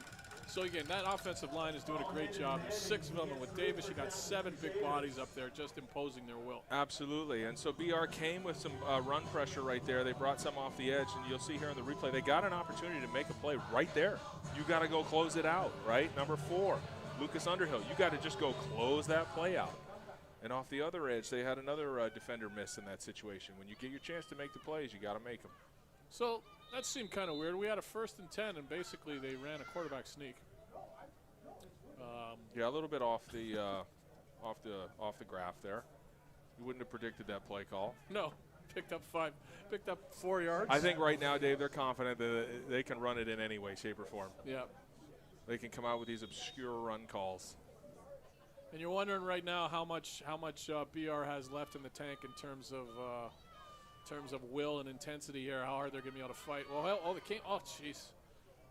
Almost had a good tackle in the backfield, but yeah, Jacob Grajales came through untouched right there. Had a chance for a TFL, get him into 2nd and long, and another missed tackle by this Bishop Ryan defense. You'll see it right here as he flashes right there. He's got a chance, and he misses. Keyshawn Manning. Very, very few negative runs for this kid. He is always moving forward and strong enough to get through that first contact. So 3rd and 3. And fake handoff, and then we got a pitch going wide. One guy with a chance to make the tackle. He doesn't get it. That is Marcus Fleury hit in the corner. Touchdown, and that's going to put them up 23-0, and that's going to be very hard to come back from. Well, Lucas Horvat finds himself in a very difficult situation, one-on-one with a ton of space out here. But what he needs to do is keep coming upfield and turn that runner back inside to his pursuing safety. Right in that situation, Adriano Inferneri, that's really the only chance, but you can't let him beat you outside. You got to shoot your shot, force him to cut back, and let your pursuit catch him from behind. But unfortunately, that didn't happen, and it just kind of feels like CCH they've imposed their will now, and they're just kind of running away with this thing. And the extra point is up and good, and it makes it 24-0 with 3 minutes and 44 seconds left. And they're having such effectiveness with that run game now, and they've gotten to the point where that Bishop Ryan is having to send extra bodies into the box, like they're having to, run pressures and blitzes, etc., which means now you're playing with less guys in coverage. You're playing man-to-man. So now you get a quick hitter where you're able to get a guy out in space on the perimeter, and there's almost no bodies left to try and make the play. Yeah. Because you've committed so many to the box. So if you're just turning in right now, again, we got 2 of the best teams in Ontario, and let me tell you, just because it's 24-0, don't have a negative opinion about Bishop Ryan Celtics. This is an incredible team that went 10-0 during the regular season and playoffs combined. Won Hamilton Catholic, one of the top leagues in the province. Stormed through the playoffs, stormed through GHAC. This is 2 very good teams, except one team is just exerting their will today. Well, what I feel is that CCH's best 3 or 4 players have just been better than Bishop Ryan's best 3 or 4 players. Yeah. So we had a short, very high moonshot kickoff there that would have been perfectly executed if a CC player would have just knocked it out of bounds, but they didn't do that. So the result is going to be Bishop Ryan's going to take over an excellent field position at their own 45-yard line. Yeah, it was actually it was a good kick. It was actually really well executed in terms of the process of the kick. just on the other end, it wasn't executed very well. So again, we got Bishop Ryan coming here with 1st and 10 on their own 45. We said this a couple of times now. This drive has to end not even in just points. It's got to end up in 7. The field goal isn't going to be enough. So I would be looking for Ben Kingston here for sure. Now, quarterback scrambling. Now, I actually watched Ben Kingston on that play because he was going downfield. The defender literally just grabbed him in a bear hug and wouldn't even let him run his route. Yeah. So I'm confident what this flag is. Yeah, for sure. It's almost like they're saying, okay, listen, we're going to do whatever we can to take that guy away from you, including pull him down and drag him down to the ground. You're going to have to beat us some other way. Wasn't that the old Belichick philosophy? Take away the other team's best player. Yeah, make him play with one hand tied behind his back. Yeah. So again, we got we got a team that's currently ranked #1 that's dominating. Tomorrow we got a game between #2 and #3. Now, if one of those two teams dominates and has a big win, do we need to have another game? I don't know. I think a lot of people would certainly love to see more football. So here we go. Bishop Bryant picked up the first down there, right at midfield, at the 55. Shout out to Tom and Zach. And we have another sack. Yeah, okay, that is number 10. Kevin Chaveria, linebacker for Catholic Central. Well, yeah, I mean, he didn't win instantly, right? And the quarterback got flushed out and got out in space and was able to extend the play a little bit here. But Redmond just doesn't look comfortable. Like, I don't believe he's able to look down the field and find anything open right now. This second level and third level from a CCH defensive standpoint, doing a great job in terms of covering all those receivers down. And Redmond just, he clearly doesn't feel like he's got anybody open because he's hanging onto that ball and he won't throw it. Yeah, as good as the opposition has been that he's faced, he hasn't faced pressure like that this year. Back to pass again, and it looked like kind of came out of his hand a little weird anyway, so he kind of underthrew the receiver running the outs on the far side of the field. It's going to bring up 3rd and 14, and, you know, they're going to have to punt. Yeah, I mean, it's a bit of a long throw. You see he puts everything he's got into it. 15-yard comeback to the field on 2nd and 14. Not sure he's got the arm strength to be able to get that all the way out there as you see him as he skips that one. So, 3rd and 14. Inferneri's back to punt. 2 returners deep. Wonder if we might see, I know it's tough running a fake on 3rd and 14. But we got a good punt rush. They were coming for the block. Decent punt, fielded at the 26-yard line by the Catholic Central returner, Tyson Serpa. And he steps out of bounds to the 35. Got a late flag here. Jake Ireland getting involved in the process.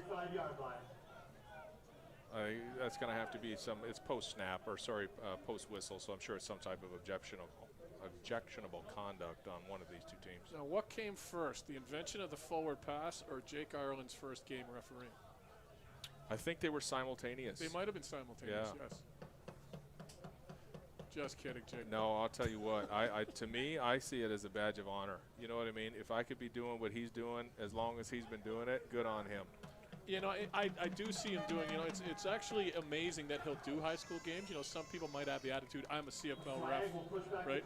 This is, the fact that he'll do this is awesome. I've seen him in a number of games this year. It speaks to the man's character. Oh, the respect people have for him too, amazing. So, 1st and 10 on their own 28-yard line. Fake handoff, and the pass is in and out of the hands of Tyson Serpa. Yeah, they had everybody in the box there. Go with a little RPO flash fake, throw the slant out to the field, right, with the one-on-one coverage. Really a lot of space out there if you can complete that pass. You put that corner in a tough spot, right? And then for BR, it's unfortunate. You've got it appears to be Andrew Centurami out there. That ball didn't just kind of bounce up into the air in his hands. He could have walked in for a touchdown. 2nd and long. Troopers rolling left. Tried to get the ball to Tyson Serpa. Didn't really put much of an effort to even catch it. Ball sailed over his head. Yeah, the second time we've seen them roll out and run this boot play here today. They put the back up on the edge to give the quarterback time to be able to roll out. Earlier we saw them run the sail concept with the deep out routes layered. This time they ran a corner comeback. This is a long-time staple of the Western offense. Like, I feel like I'm back at Laurier again, coaching the defensive backs, saying, okay, listen, we get this look. This is how we have to play it. Like, you literally, as the play begins to develop, you can see it. You recognize what you're looking at here. Huge Western influence in this CCH offense. Yeah, I think that's probably their first 2-and-out today. And here comes the punt. And kind of goes off the side of his foot. It's going to go out of bounds. Or, no, bounces right near the sideline, but it is fielded by the Bishop Ryan returner. Can't see the number from here. Picked up about 5 yards, and they're going to start with the ball around the 47-yard line of Catholic Central. Yeah, I think that was Jamison Moore right there, number 13. Smartly attacking the football and getting upfield, getting it. Look, I don't even want to talk about, like the outcome of the game here, but like if you're Bishop Ryan, let's just get some points here. Let's get something positive out of here. Let's get this 0 off the scoreboard. And then we can start to talk about the 4th quarter and, how we're still going to win this football game. But let's just prove to ourselves we can get this ball in the end zone. Manning is now 20 carries for 232 yards. Thank you, Mr. Metcalf. First down. Back to pass. Oh, he's got Centurami over the middle. Juggling catch. Gets control, turns it upfield, gets the ball to the 35-yard line. First down, Bishop Bryant. Well, I think they're anticipating man-to-man coverage right there. They ran a cluster motion and then ran a mesh concept out of it. So, you know, they ran the dual shallow cross, trying to see if they could pick anybody in man coverage. They certainly got the pressure, but it appears either CCH dropped the man in coverage or, in fact, they were just playing zone behind it. Regardless, they're able to pick up the first down and move the football. This is what they need. They need positive yardage. They need to move the ball down the field, score quickly as we're almost at the end of the third quarter. Back to pass again. Quick pass hitting Centurami again. It's down the near side of the field. Plus the tackle, picks up what looks to be a first down. Yeah, they motion empty there, bring the tailback out to the weak side, run him up the pipe right there, create some space, kind of hold that hook curl defender in there. You see number 10 gets held up on the running back, which creates the space for the pass to be completed off the quick game throw right there to Centurami and pick up the first down. So they're on a 24-yard line. You're down 24 points. You score a touchdown. You going for 2 right off the bat? No, I don't think so. I think I'll just kick the extra point. Lots of time. Keep it to a 3-score game. First down on the 24-yard line. Back to pass again. He's looking deep. He's got Centurami. Had him for a bit there. The coverage was decent, but he did have him, and he just kind of overthrew him a little bit. And now we're going to go to the other end of the field. And we got 1 quarter left. Yeah, he did have a chance. He got a little bit in behind coverage. It was always going to be a tough throw. I mean, you're going to have elite placement to be able to fit this in there because there's a couple defenders around. He did have the tailback on a late swing, and I feel like CCH hadn't covered it. It wasn't going to be an explosion throw. One thing you just want to make sure, if you're Jack Redmond right now, don't put all your eggs in one basket. You don't. Every play does not have to be a 40-yard pass down the field. You could have had the running back there for a positive gain.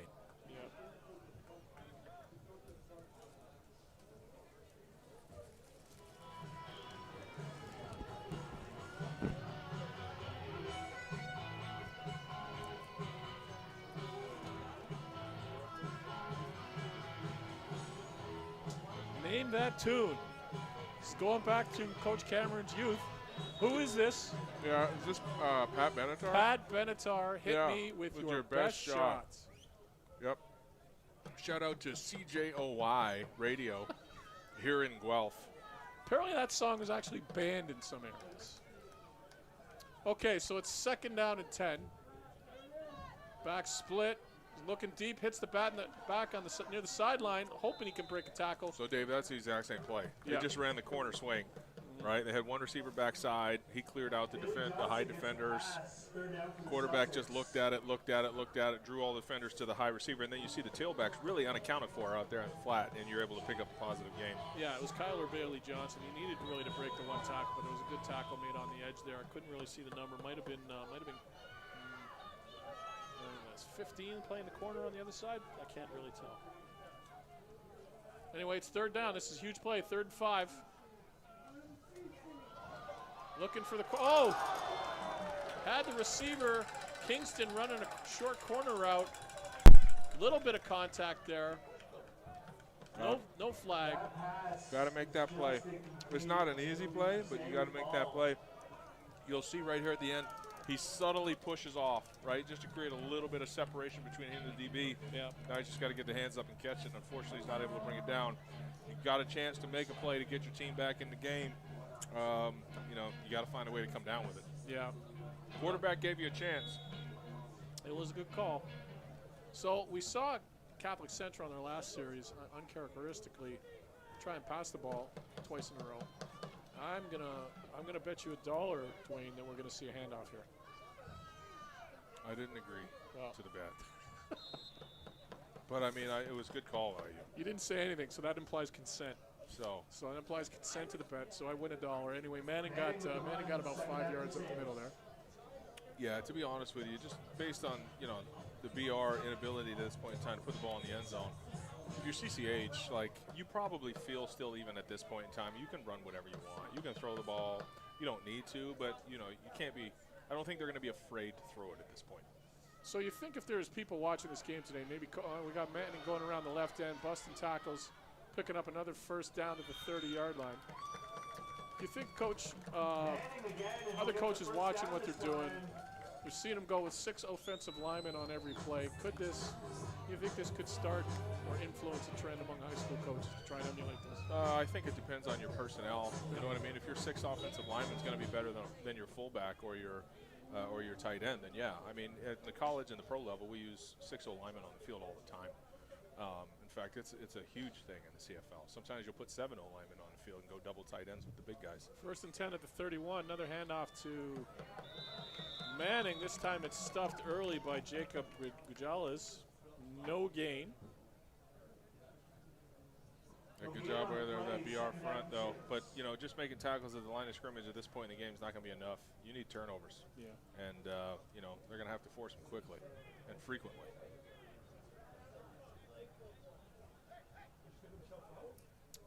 Also wonder if you're Catholic Central here, if you're going to try and use up the entire 20-second clock on every play. 20-second clock doesn't even seem to be moving, so it's a moot point. And Trupas is scrambling to his right, gets around the end, but there's a lot of guys in chase, and he is finally caught just short of the first down.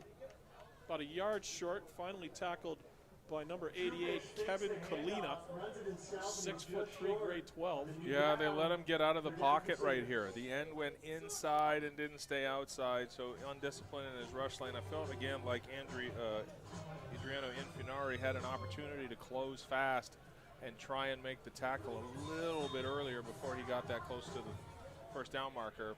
Wow, he must have stepped out of bounds because I thought he was further up than well, this is interesting. It's 3rd and 2, and they're going for it.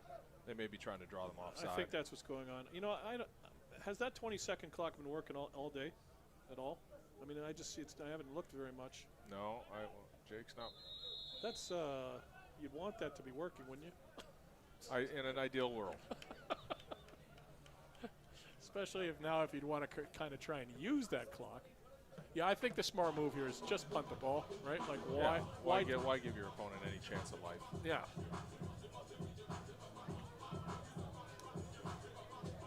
So again, remind if you're just tuning in here, this is game 2 of 3, day 1 of 3 in the Ofsaa Football Bowl Festival.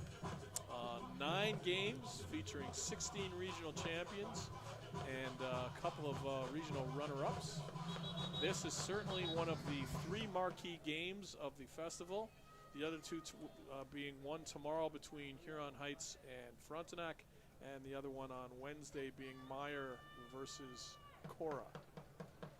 So currently the number 1 ranked Catholic Central Crusaders lead 24-0, 8 minutes left, and they're punting on a 3rd and 2. They're going for the block, they don't get it. And that's probably one of the best punts of the day we've seen, all the way to the 30, fielded by Ben Kingston. We need a big play out of him, but the coverage team is right there. Excellent coverage. No, he didn't. They had that thing, I'll tell you what, they were well distributed. You know, those cover guys, they had leverage to the field, leverage to the boundary. He tried to get outside, but they had him hemmed up. We haven't called his name much today, but a good tackle by Nathan Summers. Nathan Summers I've seen play multiple times. He's a spectacular defensive player. He was actually the defensive MVP in the London area league. Yeah, my son is very familiar with him, and speaks highly of him and Manning amongst a few other of these guys that we're watching out here today. Okay, so if you're Bishop Ryan, you got 7 minutes and 43 seconds left. The clock is moving. I think we've now arrived at the point where you don't even have time to huddle, that after this play you better be calling plays from the line of scrimmage. Absolutely. No huddle and no runs. Snap, back to pass. He looked like he was looking over the middle for Centorami, but he's sacked. And I said we hadn't said his name, and now 2 plays in a row, it's Nathan Summers. Got a big sack there. Yeah, can't afford to take that sack. If your throw's not there, you got to take off and go. Athletically, Jack's not the kind of guy that's going to run away from this front. So, like, if you wait and wait and wait, they're probably going to track you down. So if your read's not there, you probably got to take off and go before they get into chase mode. Yep. Big play by Summers there. Puts Bishop Ryan in a very difficult situation, about 2nd and 17. And I don't know if they're going to be able to afford him the time to wait for some downfield routes to develop. Kingston in motion. Looking to the short side. Looking for Kingston. He underthrows. I mean, that's, we've seen this a couple times here in the last possessions, him skipping throws. So, he's not the biggest of guys, Jack Redmond. He's listed at 6 foot, but it looks like he might be a tad bit shorter from up here. I certainly, I can't say for sure. I haven't seen the young man up close, but he's struggling to get those throws out to the sideline hash marks. Third down Celtics. It has been known for certain players to maybe exaggerate their height in the game of football. And another short snap fielded low by the punter, and that kind of, again, goes off the side of his foot, goes out of bounds. Not too much distance on that, and it goes out around the 53-yard line. Didn't quite get it to midfield. Catholic Central is going to take over with 6 minutes and 20 seconds left. Crusaders fans, make some noise for your so team. Again, we're gonna have an interesting situation when this is all said and done. You got the #1 ranked Catholic Crusaders with an impressive victory here, and tomorrow 2 great teams who are undefeated. What if one of them has an extremely impressive victory? Well, I know there's at least one guy who will be championing for the #1 overall ranking. I'm pretty sure you're going to have a bunch of coaches doing that. And I think that even on Wednesday. No, I guess what I'm saying is whoever wins that 2 versus 3 game, you're going to have one. You're going to have one coach that's like, hey, hold on a second. What about us? Yeah, exactly. You know what I mean? We need to be in that conversation. And I would argue that Cora and Meyer are so good that the same thing could happen on Wednesday, but it would be harder for a team that's 5 or 6 in the poll to say we should be 1 than obviously a 2 or a 3. Correct. But you're still going to end up with, I think for sure, a provincial, I'm going to put in finger quotes, champion where there's going to be disagreement no matter who it is. Oh, you're never going to make everybody happy. And that is the unfortunate nature of what we have. Second down. But again, I compare it to what existed in the NCAA for almost, when did the playoff system finally start? 20 years ago? Yeah, thereabouts, BCS, probably 2000, 2001. Yeah, so I remember when it used to be a big deal to get an invitation to the Pool and Weed Eater Independence Bowl. Well, I don't remember that one. Okay, we got a fake handoff to Sims. And Troopish going around the right end, didn't get many yards. It's going to bring up 3rd and long. You know what? I won a city championship on this field in 1991. And that was the extent of your football season. There was nothing beyond winning the city championship. So, although we're dealing with an imperfect system at this point in time, the fact that these young men get to play, 2 or 3 games beyond their city championship, it's awesome. It's a great experience for them. Yeah. Love it. So again, we're not going to see what would be a 38-yard field goal attempt here. We're going to see a CC punt. Good snap. Trying to, and he kicks it into the end zone. It's going to be fielded. Well, it's going to be fielded by Kingston, but it's bouncing a couple of times. Good coverage down there. He's going to be hard pressed to even get out of the end zone. Escapes 1 tackle. Escapes 2 tackles. This is going to be great if he even gets it out, but no, he's finally swarmed by about 4 of them. And that is going to be a single point for Catholic Central, making the score 25-0 with 4 minutes and 23 seconds remaining. Yeah, great effort. You made the first guy miss, made the second guy miss, but it's too much to ask one guy to, to make them all miss.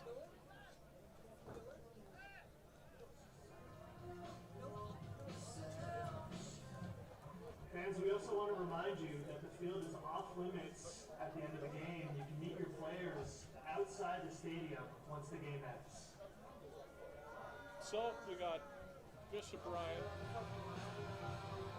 taking over, 1st and 10 on 35. Again, a team that coming in today was 10-0 in a strong league, facing strong opponents consistently all year. But just found themselves a little overmatched today. And it looks like we have a new quarterback coach. Jack Racine, if I'm saying that correctly, is coming in to finish this thing off. Yeah, grade 10. It's kind of similar to what Chaminade did. Put it in the grade 10 quarterback, getting some meaningful reps. Yeah, got Bothwell in there at the end. This young man is kind of the future. You know what I mean? So get him in there, get him a little bit of experience against a high-quality opponent. And when you bring him back in training camp next August, some of that developmental process has already been initiated. Okay, so there's a short handoff up the middle. they're certainly at this point not rushing. At this point, it's just a matter of trying to run things efficiently, and I think it's not necessarily about trying to win the game. But we did see a pass attempt there. It was caught and by Andrew Centerami with a late flag. Flag on the play. I think it's probably going to be some type of trash talking, objectionable conduct, just based on when the flag came out. Let's see. Yeah, he's marking it, and now it's. Yeah, the CC guy was standing over him talking some trash. Yeah, I mean, you're up 25-0, right? Just be happy with the scoreboard. The Celtics will get a first down. You know, don't make it about yourself. It's a team game.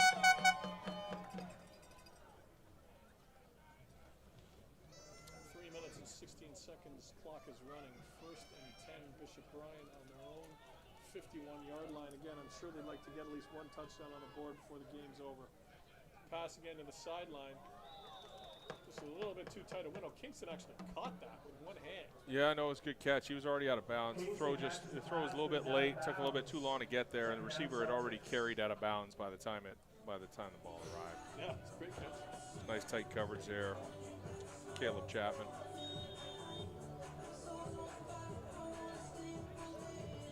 The clock is just under 3 minutes after this play. We're going to have the official 3-minute warning. Again, see even the Bishop Bryan line, they're kind of just walking up to the line. There's not like there's a sense of urgency or a belief that they can come back. It's just trying to finish it. And there's a deep pass over the middle that is intercepted.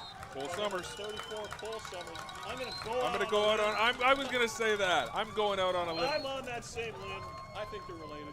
The limb's going to break if we're both out there. That's true. That is true. Cole Summers gets the interception on the play, and it'll be Crusaders' ball. For purposes of Bishop Bryan, that's the same as a punt. Well, it's as good as a punt. Yeah, it's a deep ball down the middle. And you make the tackle without a no yards call. Yes.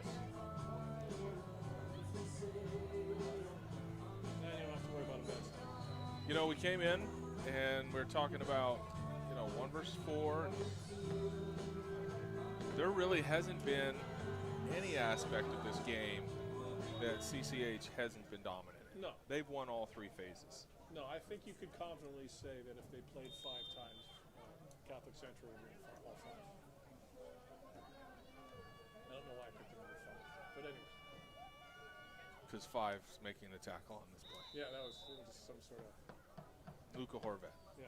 Ending with the run, second down. But anyway, you know what I'm saying. At the Catholic Central has showed that they are definitely the superior team today. No disrespect to Bishop Bryan. Excellent season, excellent team. Played great all year. It's just, I think today they were going up against a team that is better than them. Yeah, there's no question about it. No doubt. There really is no conversation to be had about it. They've been dominant in every phase. What is the deepest Bishop Bryan has had the ball today? I'm trying to think off the top of my head. I guess it was recently near the end. They were down.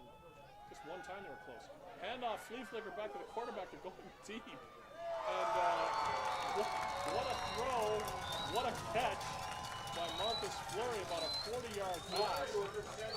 Interesting call with a 25-point lead and 2 minutes on the clock. Wondering if teams are going to try and make a statement. Well, it's actually a great throw by Troopers here because, by the time he got that ball back, he had defenders rushing right in his face. So the fact that he was able to get that off and tremendous ball tracking and concentration there. Caden McCready, I believe it was. I could be wrong. I think it was Marcus Fleury. Okay, Marcus Fleury. Sorry, I thought I saw 8, but it's definitely number 6. Yeah. Great ball tracking skills. And now back to Keyshawn Manning. Back to your regularly scheduled programming. And that is maybe only the first or second time he's been held to a yard or maybe 2. Good job defending that run. He's going off. We got Sims back in, and again, like I said, as great a day as Manning has had, there is very little, if at any, drop-off. I would suggest in probably 95% of high school programs, Sims would be your starting tailback. Oh, for sure. He'd be your starting running back. Yeah. Well, we got a handoff and now a reverse. Fleury wide side. Quarterback's out there trying to throw a lead block. And Fleury, I think, might have picked up the first down. Yeah, and I think, CCH is just having some fun at this point in time. They're just, it's the last game of the year. Some of these seniors, it's going to be their last game ever in the program, and they're just calling it. They're calling it as such. There's no attempt here to rub Bishop Ryan's noses in anything or trying to run it up. They're just trying to, have some fun with some creative stuff here at the end. I've heard more than one offensive coordinator in my life say it's the other team's job to stop us. Well, of course. Ultimately, at the end of the day, regardless of what, we tell our players all the time it doesn't matter what the score is. You got to play with the same level of intensity. Yet at the same time, when a game's decided, people get upset because you play as if the score doesn't matter. Right. At the end of the day, it is the defense's responsibility to stop the offense, regardless of what the concept is. Right. And it's not like PR is substituted in the entire backup defense. That's their starters out there. Absolutely. So you're seeing both team starters play at the end of the game. We got about a minute left. Don't know if we're gonna see them take another deep shot. Really, if they were just conservative, we could probably get out of here with about 3 more plays. But might get a double pass here. Yeah, hand off to Manning. Hitting the backfield, escapes that tackle, but there's a whole lot of bodies there, nowhere to go. Well, it's just another example of how strong this young man's lower half is, right? And he's able to take this contact from a much bigger defender and just able to have him slide off and fall off and continue moving forward. So, I've said it more than once today, but to me, Keyshawn Manning is right up there with the best players that are going to play in this event over 3 days. Obviously, we saw Lund was very, very effective in the first game. A player like that and a player like this young man here, they're just different than everybody else. Hand off to Manning. He picks up the first down. Gets it down to about the 27-yard line. 20 seconds left. Now, CC can't easily nail this out if they choose to do so. I'm going to assume that's what they're going to do. Jake Ireland, it looks like he's talking to the quarterback like maybe he's even telling him to do that. I've seen refs do that. He's like, don't run a fake field goal. No fake field goal. And the coach just got the Gatorade bucket. Yeah, we're just going to see them kneel out here, which is the right thing to do.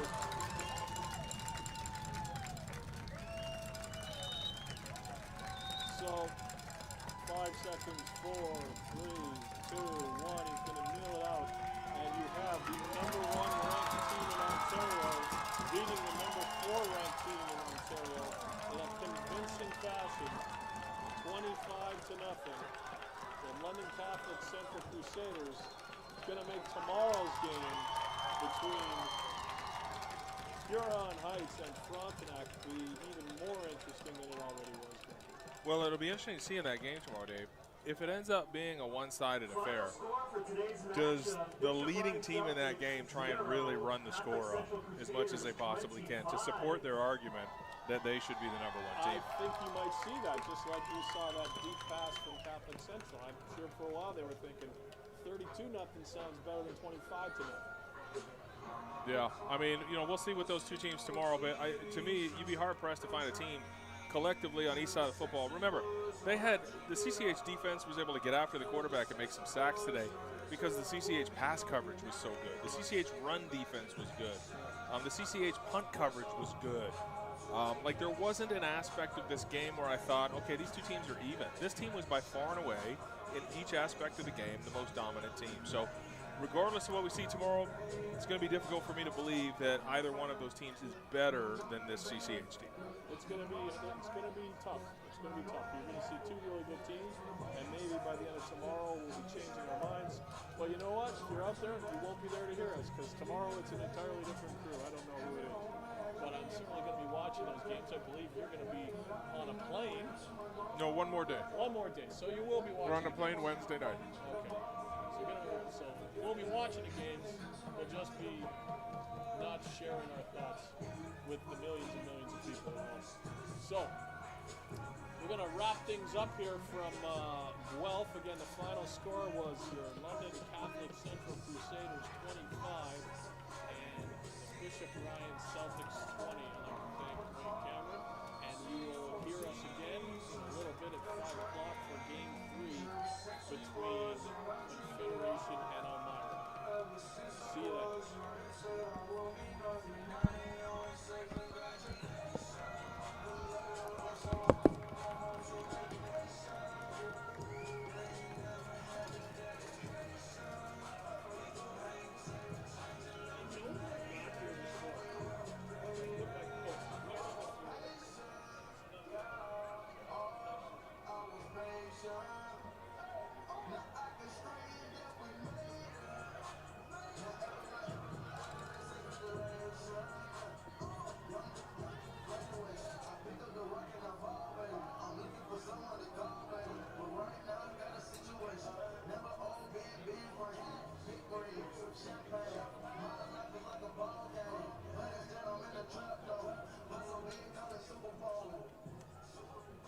Today's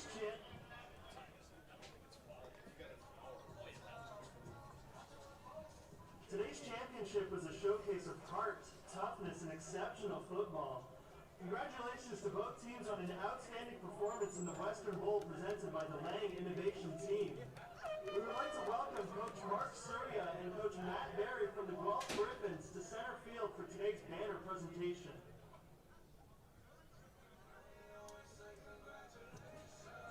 We can now have the captains of the Crusaders come forward to receive your 2025 Ofsaa Football Bowl banner.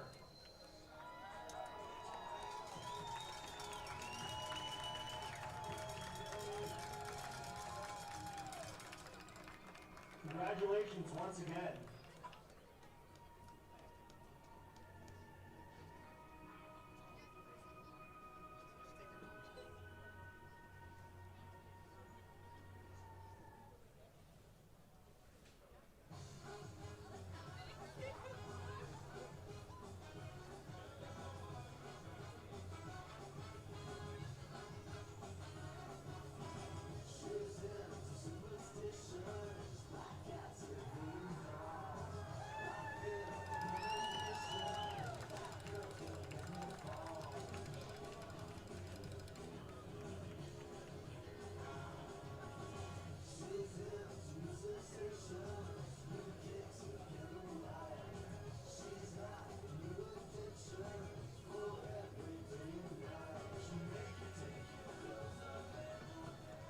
We hope you've enjoyed your time here at Alumni Stadium for today's Western Bowl presented by the Lang Innovation Team. Please feel free to stick around as our independent bowl will kick off in approximately 70 minutes.